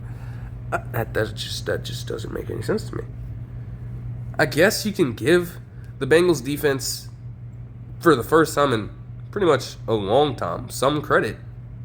I mean, this is what people have been waiting for, to be honest.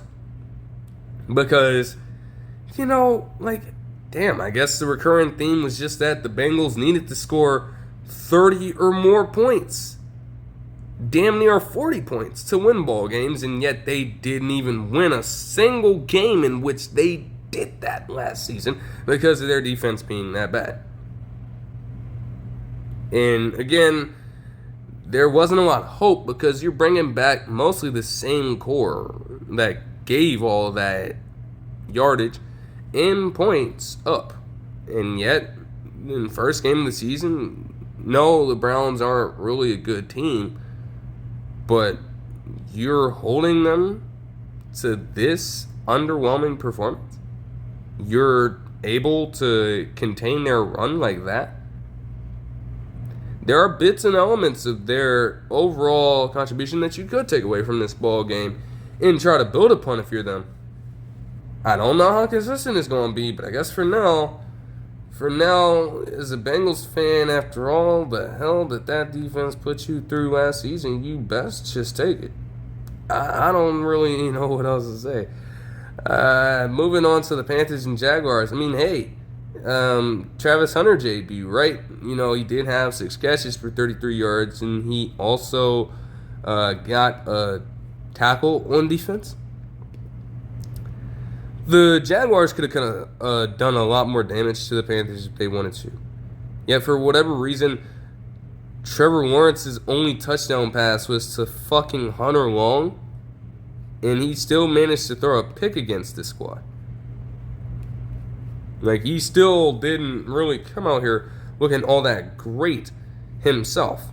Bryce Young, if anything, just had a bit of a worse performance, and that eventually allowed the Jaguars to prevail. But something interesting would also take place in the form of Travis Etienne Jr.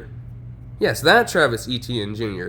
For as rough of a season as he had last year, the fact that this man went off for 143 yards on 16 carries and also 13 receiving yards. I'm like, what? I didn't possibly see this coming.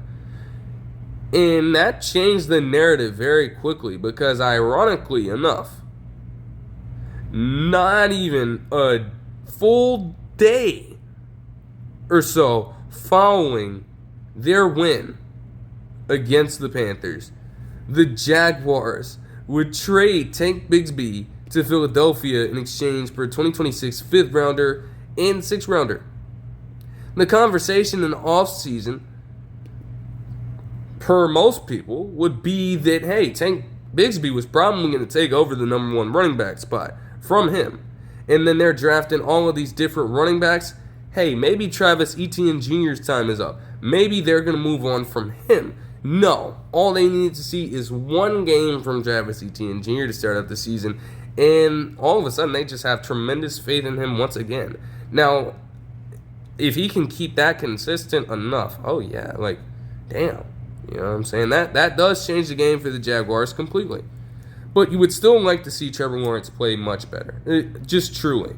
And as for Tank Bigsby in Philadelphia, I mean, it just gives them another body to use. I would think. You can't have enough in that system. As for the Panthers, a touchdown and 2 picks, 154 yards passing, and 51.4% completion for Bryce Young is definitely underwhelming. Again, a lot of people are projecting, though. They're saying all this stuff about him having a good end to last season and having that immediately compound into his work this season. That might not always be that much of a guarantee. Chuba Hubbard also had 16 rushes for 57 yards. And Tyrell McMillan, in his debut with the squad, had 5 receptions for 68 yards. So that's pretty damn good, too. And, hey, that I guess that is how it should be. But, man, that is certainly a tough one. All right, moving on to the Raiders and the Patriots.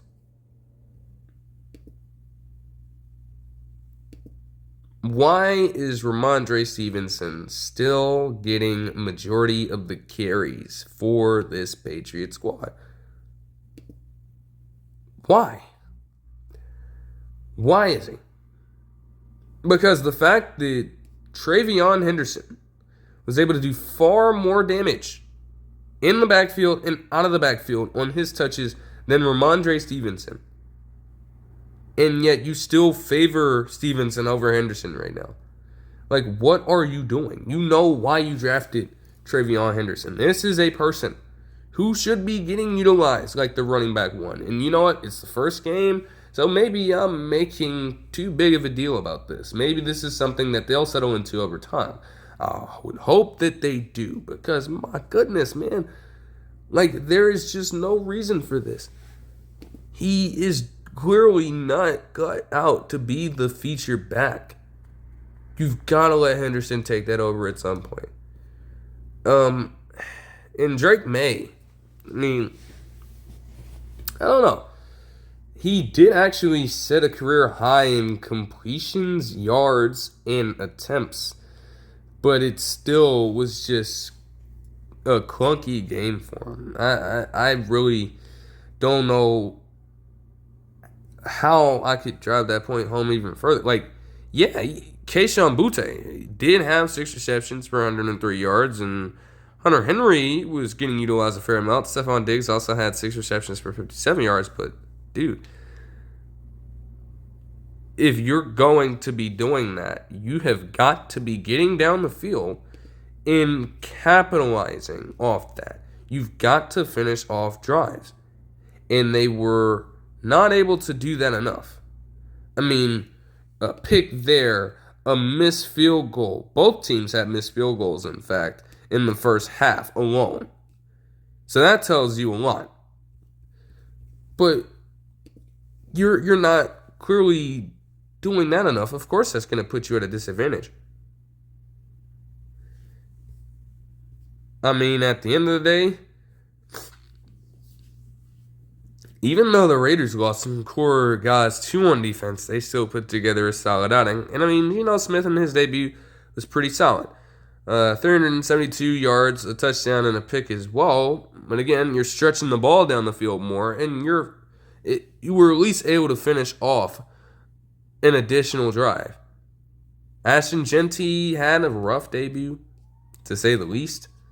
19 rushes for 38 yards and a touchdown. Now, again, that is something that could also be settled into over the course of the season. So that is not something that I can make a big deal about right now. But I guess people, especially where he was drafted, I guess they would envision a much hotter debut than that. It's fun, though. It's fun. There are going to be growing pains with the process. It is what it is. But the core as a whole actually was not that bad. I mean, everybody got fed. Everybody.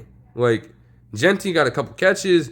Besh got 23 yards. Michael Mayer had 38 receiving yards. Dante Thornton Jr. had 45 yards on 2 catches. Trey Tucker had 54 yards on 2 catches. Jacoby Myers had 97 yards on 8 catches. And Brock Bowers had 103 yards on 5 receptions. That's a pretty damn good way to spread the ball around. So, again, that is something that also may not be that consistent. We will see, but that is just interesting to look at. I'm not going to lie to you. All right. Cardinals Saints went about as you would expect, honestly. I mean, I don't know how the Saints ended up scoring first and taking the lead for a little bit with an Alvin Kamara touchdown. But as they would feed Marvin Harrison Jr., the Cardinals would eventually take a lead and then capitalize on it with a James Conner touchdown. This is yet another situation where, again, you allowed the Saints to linger in the game for this long, knowing that you probably could have done a lot more damage. So, that, the Saints are obviously going to be a bad team in the NFL. They're probably going to be the worst team, all right? So, you should be able to blow them out of the water. Why is it that you're struggling? Why is it that you had a blocked field goal before they managed to get a field goal back? What the hell is going on here?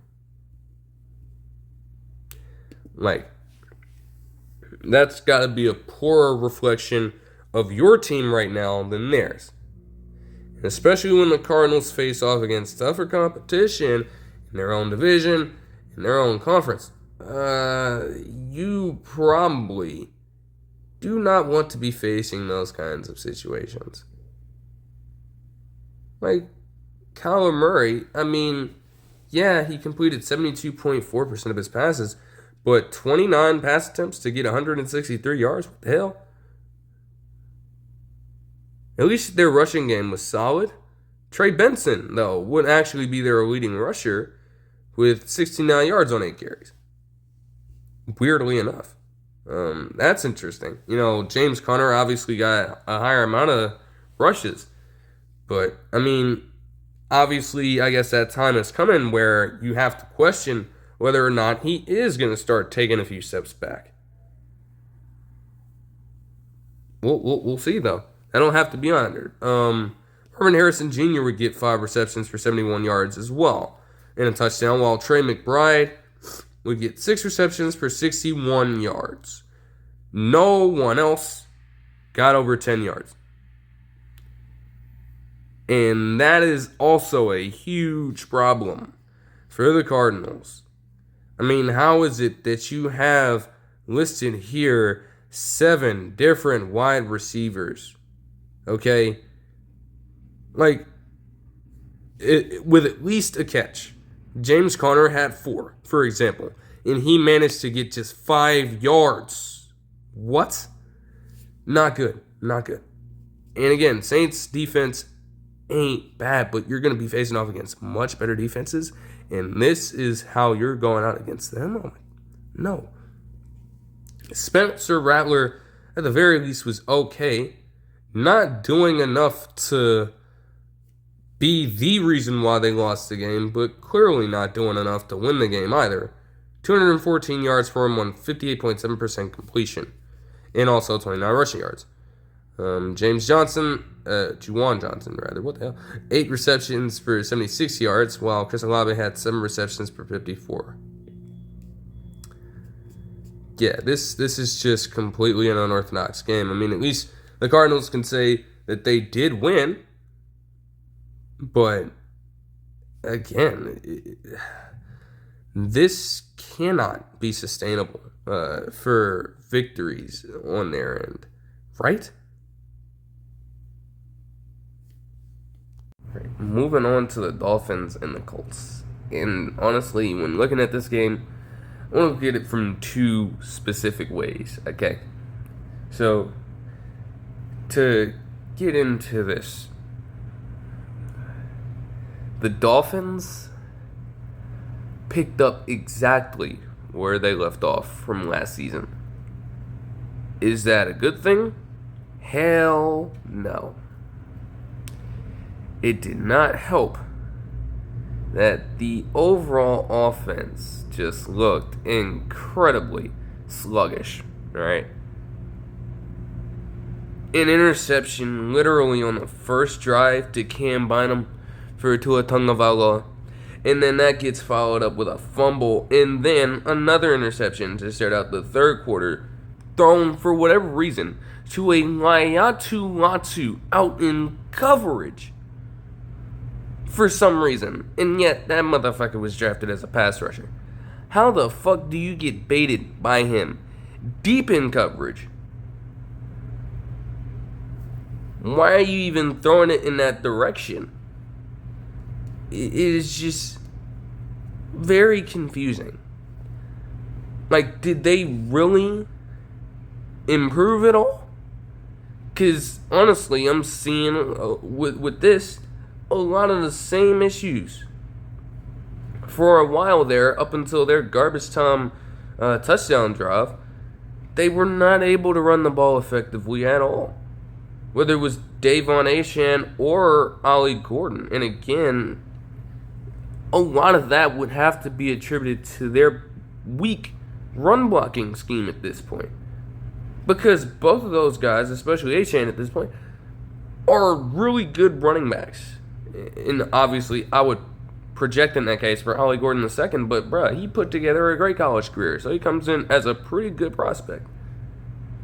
And you're making him just look absolutely weak in this offense when it comes to trying to impose some sort of rushing attack out of the backfield. They can't do it because they don't even have the talent on that line to give those guys the lanes they would need to succeed. And it got so bad, just think about this for a second. It got so bad that for a little bit of time, they had to put Zach Wilson in the game.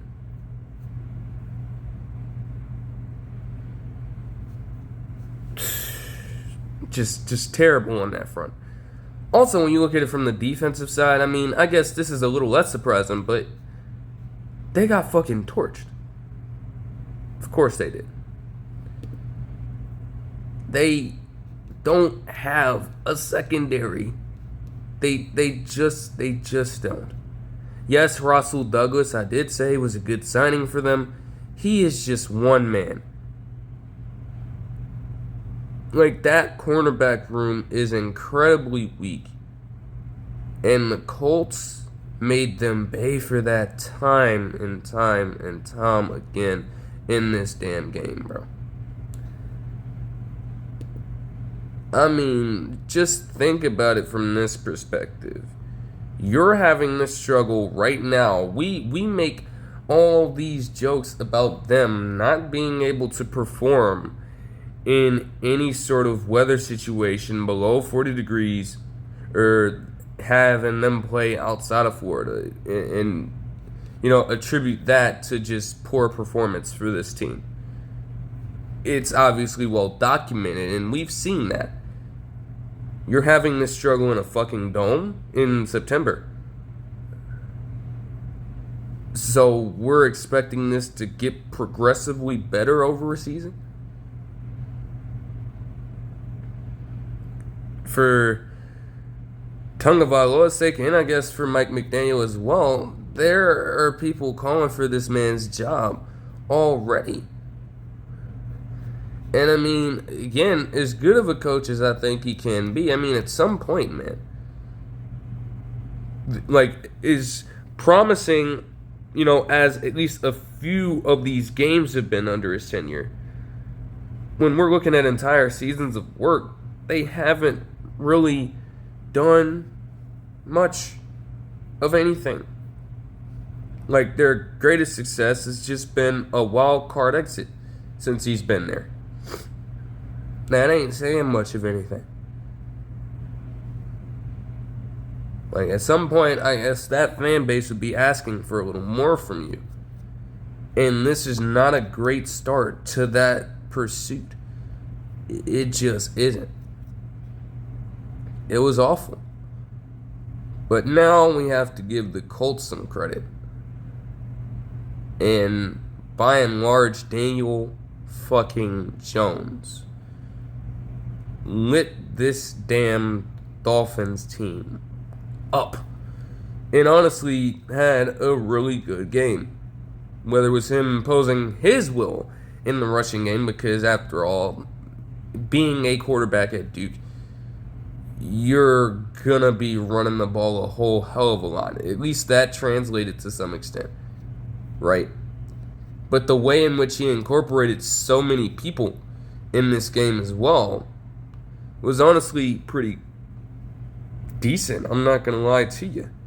I mean, everybody got a piece of the pie here. Sure, in terms of passing touchdowns, it wasn't all there, but Michael Pittman Jr. would naturally get his. And you just have to respect Michael Pittman Jr. I mean, again, is he regarded as, I guess, a top 15 wide receiver? I don't know. But what I will say is that since his time in Indianapolis, he's always been their most consistent wide receiver. Even though we think that Alec Pierce shows a lot of promise and has definitely outperformed him in a few games. When it comes to consistency, there's no beating Pittman Jr. on that front for this team. And it's paid off for them consistently. They were just able to sustain drives.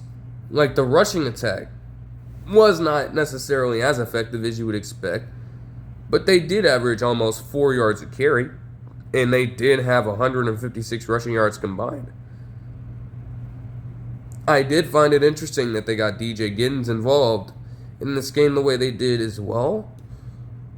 I would expect, obviously Jonathan Taylor had more touches overall. He had more rushes, but I don't know. I didn't think they were going to use DJ Giddens so early as a complementary piece in that backfield. Nevertheless, everything just seemed to click for them. And I honestly, I don't know. It's a great season debut for Daniel Jones and this team. But I genuinely don't know how sustainable that would be against better competition. Because again, I truly believe that the Dolphins must not have taken shit seriously in the offseason if you're going to come out looking like that. And if you go up against a much more prepared roster, is Daniel Jones going to be able to replicate the same stuff? Is he really a truly changed quarterback? Only time will tell. But for now, at least, they're off to a hot start. And it just makes it potentially more difficult for Anthony Richardson Sr. But again, I do think that at some point, we're going to have that discussion of him potentially getting his job back. Either way, the Colts will definitely take this victory right here. I mean, again, the numbers don't lie here. And with what Daniel Jones was able to do in this game, he had 3 total touchdowns, 2 on the ground, and also had 297 combined yards with 75.9% completion from the field. For what we've come to know about him, those are pretty elite counting numbers. I've already mentioned that Pittman had the touchdown and 80 receiving yards, but how about their incorporation of Tyler Warren early and often in this offense? 7 receptions for 76 yards for the man. And to think that they still have Mo Alley-Cox on this roster. But you drafted Tyler Warren that high, and I would believe that he would inevitably take over that position with how versatile he is. That was on full display in this game, so that's always nice to see. As for the Dolphins, man, 114 passing yards for Tua Tagovailoa, a touchdown in 2 picks and a lost fumble. What the hell? It just came out looking absolutely atrocious in this one. I don't know how to explain it. And then the wide receiver distribution is just bad. I don't know why they keep trying to run their offense in this way, because it's clear that it hasn't worked enough. Obviously, when you're as fast as these guys are in Hill, in Waddle, in Achane, in Washington, even though he's a lesser receiver, whenever Jalen Wright's healthy, I guess. Obviously, those guys have tremendous speed. But if you can't fucking hold the fort and block for these niggas, how do you expect them to even get out in open space at all? And that's where the problem lies. They're not getting enough room because it is simply not being created effectively enough by this damn offensive line. And so in that situation, naturally, you would be thinking to adjust your style of play. But it hasn't happened. And at some point, they've got to. They just have to. You've got to give up that experiment because it has not worked. And then finally for the games, the Titans and the Broncos would face off. And this was a defensive slugfest. The Titans and Broncos have good returning defenses, especially with the Broncos and what they were able to do between their extensions of Nick Bonito and Zach Allen in the offseason, along with their free agent acquisitions, namely Talanoa Hufanga and Dre Greenlaw. Yeah, Cam Ward could do absolutely nothing about that. And honestly, again, it's not a game that I'm truly surprised by from him. It looks incredibly bad. But at the same time, it really could have been a lot worse. He himself, there were mistakes made. For sure. There's no question about it. But I'm it is a tough spot for him. This is a rookie quarterback being asked to face off against a team that, honestly, if you ask the right people, is considered to have a top defense in the league. Okay? They have stars up and down the roster. Like, how exactly did you think that Cam Ward was going to succeed in this situation? And again, naturally in that situation, to help ease Cam Ward into the game, you'd expect that your rushing attack is there, and running backs in this game combined for 20 carries in 62 yards. So he did not necessarily get the aid that he was looking for. I think what is more revealing about this game for a team is just how bad Bo Nix played even. Like, for a while, the Broncos' offense was relatively quiet themselves.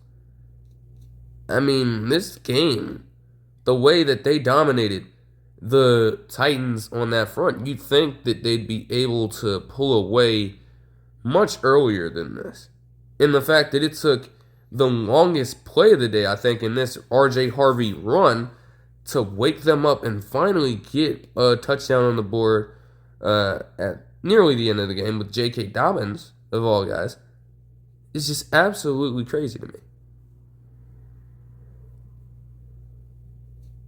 Like, yeah, with L'Jarius Sneed returning and obviously still having Jeffrey Simmons, you know, that Titans defense is no joke themselves. But, like, you struggled that mightily against them? That's incredibly shocking. Because, again, the way that he performed last year, he honestly had a runner-up season in terms of Rookie of the Year. And he still, again, at this point, is the oldest quarterback in that class. You know, he was labeled as pro-ready, as a safe pick, so he's exactly what he is at this point. And you're serving that kind of game up? That's a little bit questionable. But at the same time, I guess it's not the worst thing in the world for the Broncos. Because at the end of the day, again, they're yet another team whose defense is so fucking strong that, again, with them doing what it is that they do at a high level, they are always going to have a shot in these games. Always. No matter how Bo Nix plays. And I guess that's the, kind of silver lining in the situation. You know, I'm certain that the Broncos offense as a whole will have much better days than this. But that defense is truly fucking consistent. And that is going to be the key if they want to take this thing as far as possible. Alright, as far as the game goes with the numbers, Bo Nix, a touchdown and 2 interceptions, along with 194 total yards on 62.5% completion. As for R.J. Harvey, he had 6 rushes for 70 yards and also a negative yard on a catch. J.K. Dobbins had 16 rushes for 63 yards and that aforementioned touchdown catch, while Cortland Sutton had 6 receptions for 61 yards and a touchdown, and Troy Franklin also had 4 receptions for 44 yards.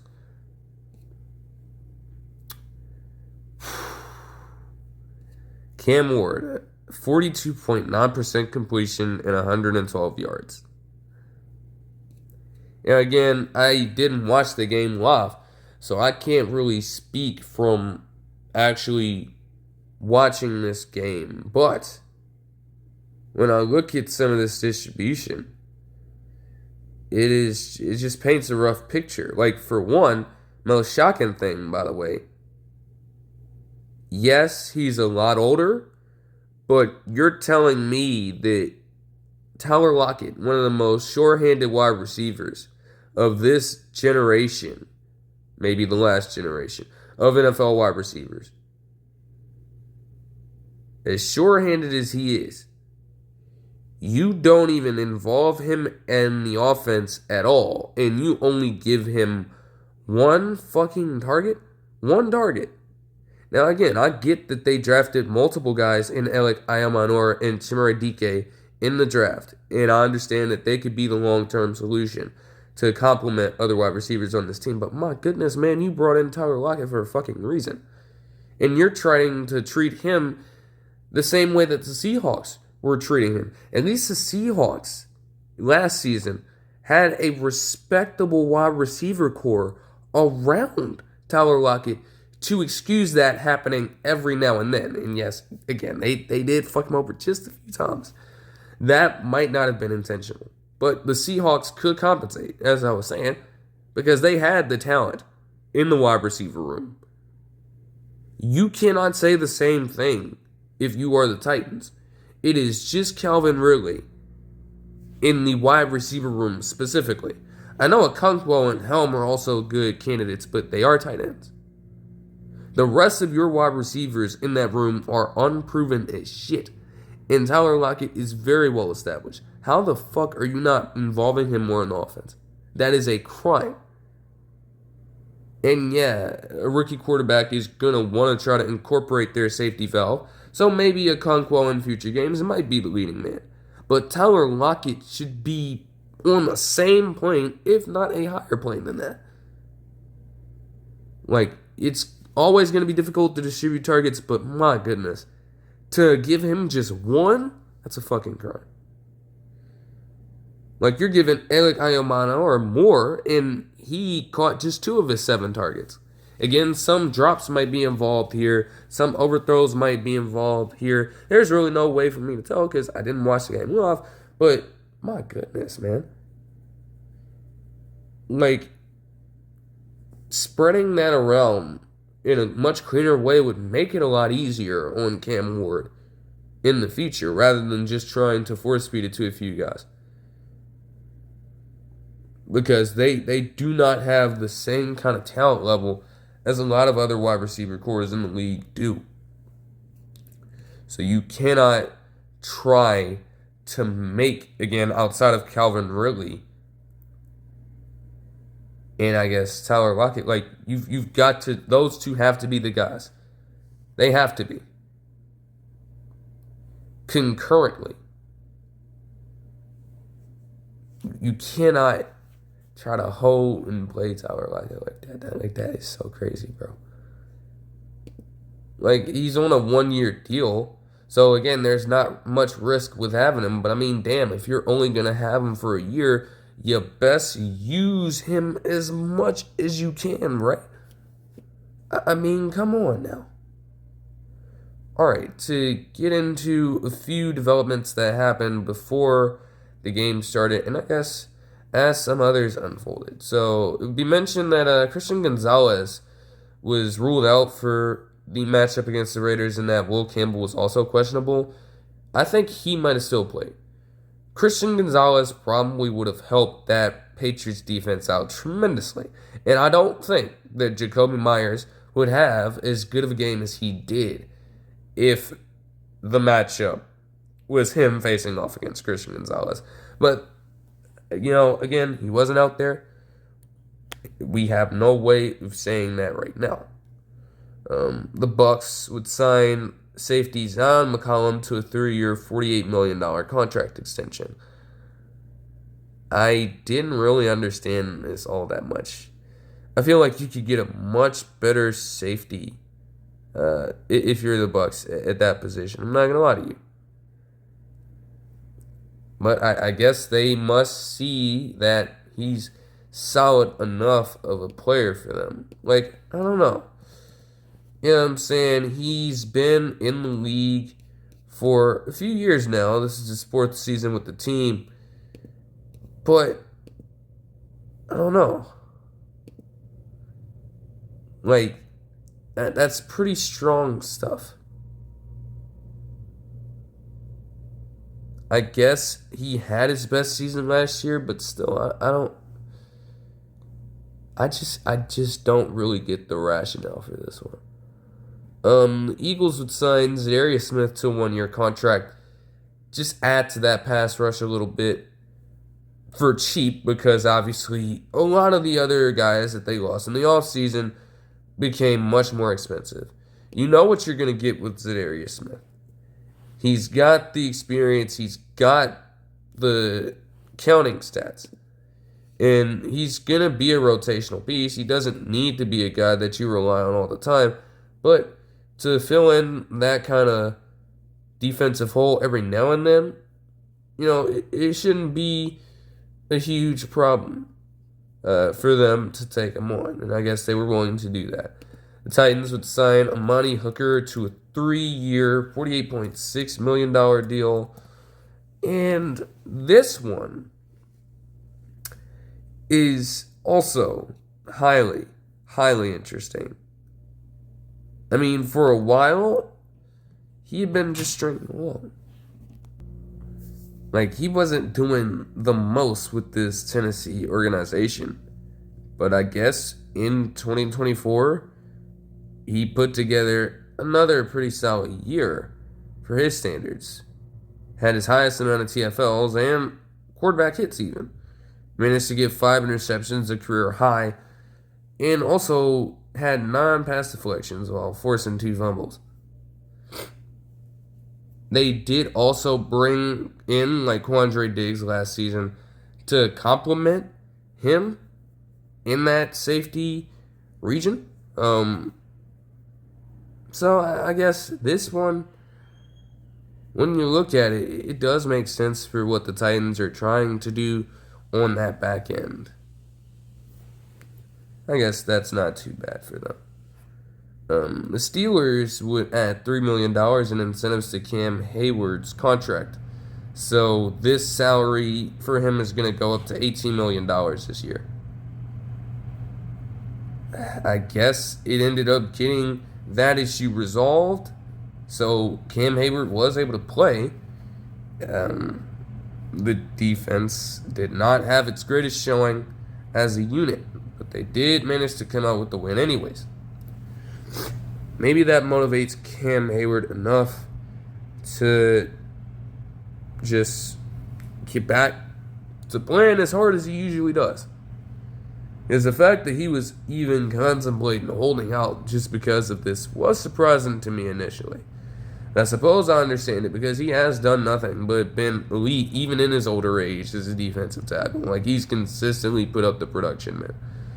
So to try to play hardball with him is a little wild, and I can see where he's coming from. But again, at least they got it resolved. They have him for at least this year. But again, similar thing to the Trey Hendrickson situation.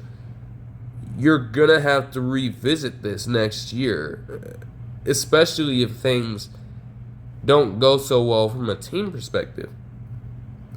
Ironically enough, all the moves pointed to the Steelers trying to win right now. So if they don't do that, they don't even get close to that, and Cam Heyward still manages to put together a good season, you have put yourselves in a very interesting spot now. And you don't want to deal with that. All right. The Lions would sign Jameson Williams to a 3-year contract that is worth up to $83 million. Now, it is interesting because a lot of his early career was just kind of hampered by injuries and lack of, I guess, opportunity. His rookie season was obviously cut short. His second year, he started to get utilized a little more, but mostly as a gadget guy, and not really as a number 2 complimentary wide receiver to Amon-Ra St. Brown, because honestly, he was never taken that seriously to begin with. He was obviously a very, very, fast wide receiver, and they wanted to use that to their advantage.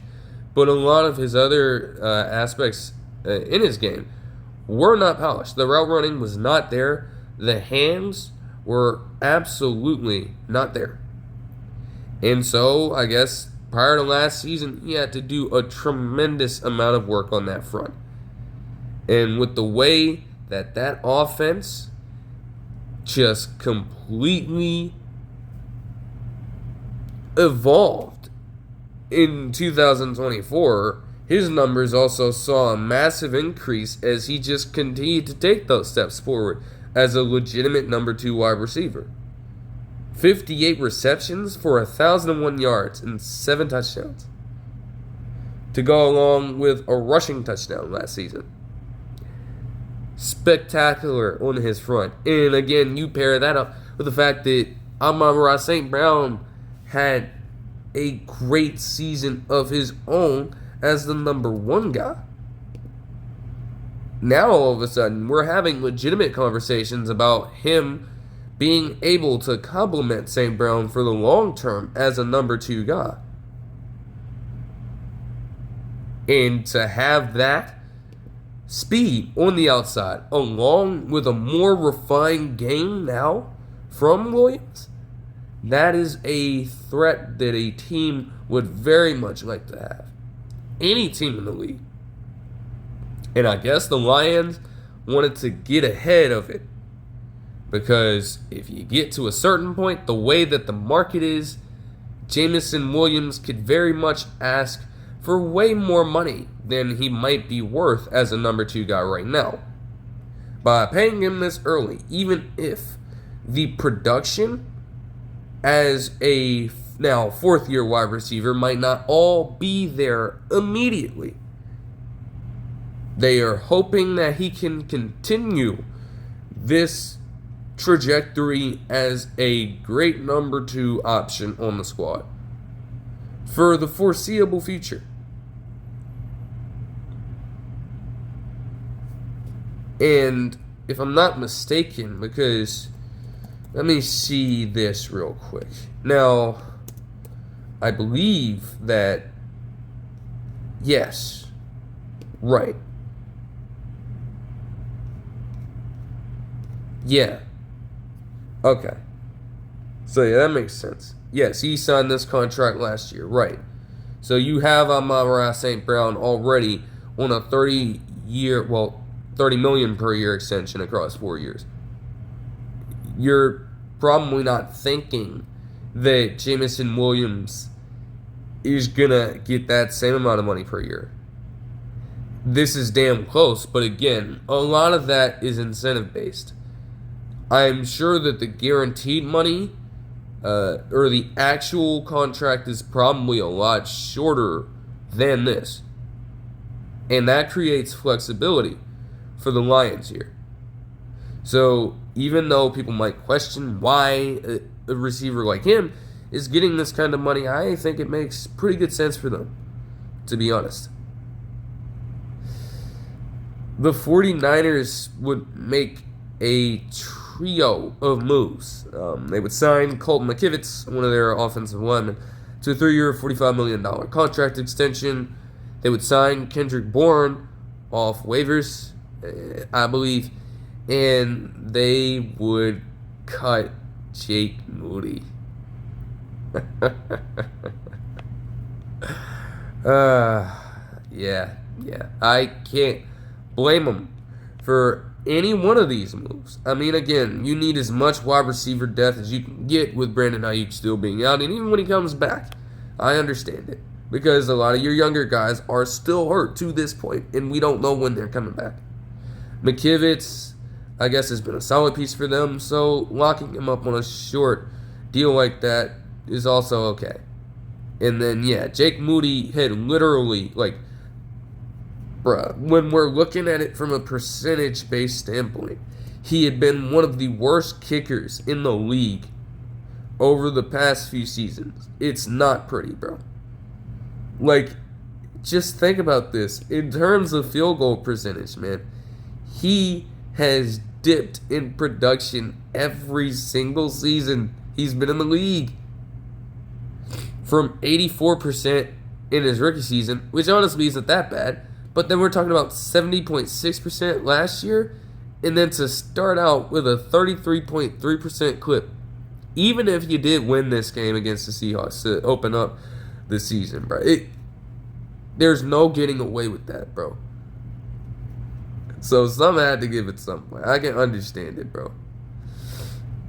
Do they have a backup plan? They better have a backup plan. They've got to, right? But honestly, I guess in their perspective, nothing can get worse. There is no kicker that can be worse than him. You hit the rock bottom of kicking talent. in the NFL. And to think that they moved on from Robbie Gould, even though he was of older age at that point, I understand. But you moved on from that to Jake Moody? I don't care what kind of shit he was doing at Michigan. I don't give a fuck. That shit clearly did not pay off in the NFL. He may... Honestly, I don't know. Like, you gotta have some kind of faith in him. He may find his way back in the league on another team that might need a kicker to step in place of, like, somebody that's hurt. I could see him getting an opportunity there. But... man, the fact that this guy was drafted and given legitimate money and given a long-term plan with the team, I don't see him ever being a long-term solution for another team at kicker ever again. And it sucks to say, he's still fairly young. He will be 26 at some point. He's currently 25. So... to say that that's already a wrap is tough, but he did not do enough to retain his job. You can't sit here and act like he did. For the spitting incident, Jalen Carter would be suspended for a game and would be fined his game paycheck of $222. It's a pretty weird, highly specific amount. Like, what? Okay, I guess, man. I guess. Alright, the Steelers would sign Jabril Peppers, and I think that's a pretty good fit for their scheme. I'm not going to lie to you.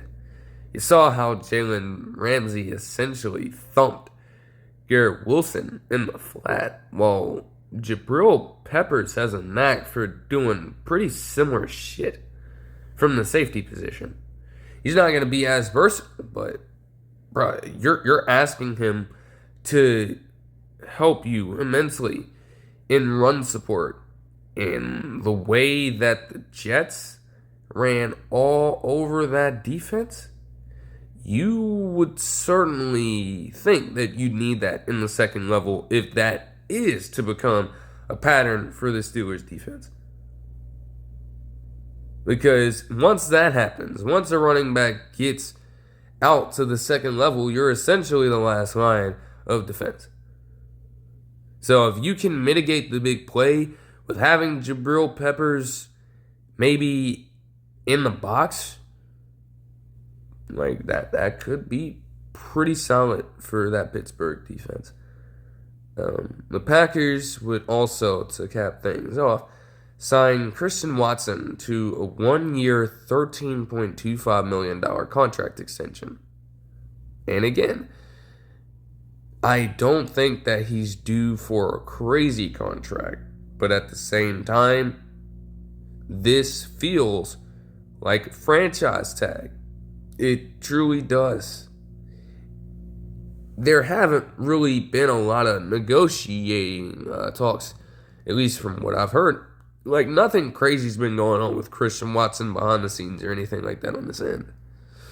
It's just that I guess they don't want to commit to him long term because at the time that he's signing this deal, he is actively injured and out of the lineup right now. So I can kind of see it from that perspective. You don't want to commit to him long term when you don't even know when he's going to get back on the field right now. That would be a huge risk to take. But at the same time, it just feels absolutely crazy that he would have to go through something like that. I do question that. But I guess from their point of view, they have a fair reason for it. But that'll do it for this one. I hope you guys enjoyed the video, and I'll see you guys in the next one. Peace.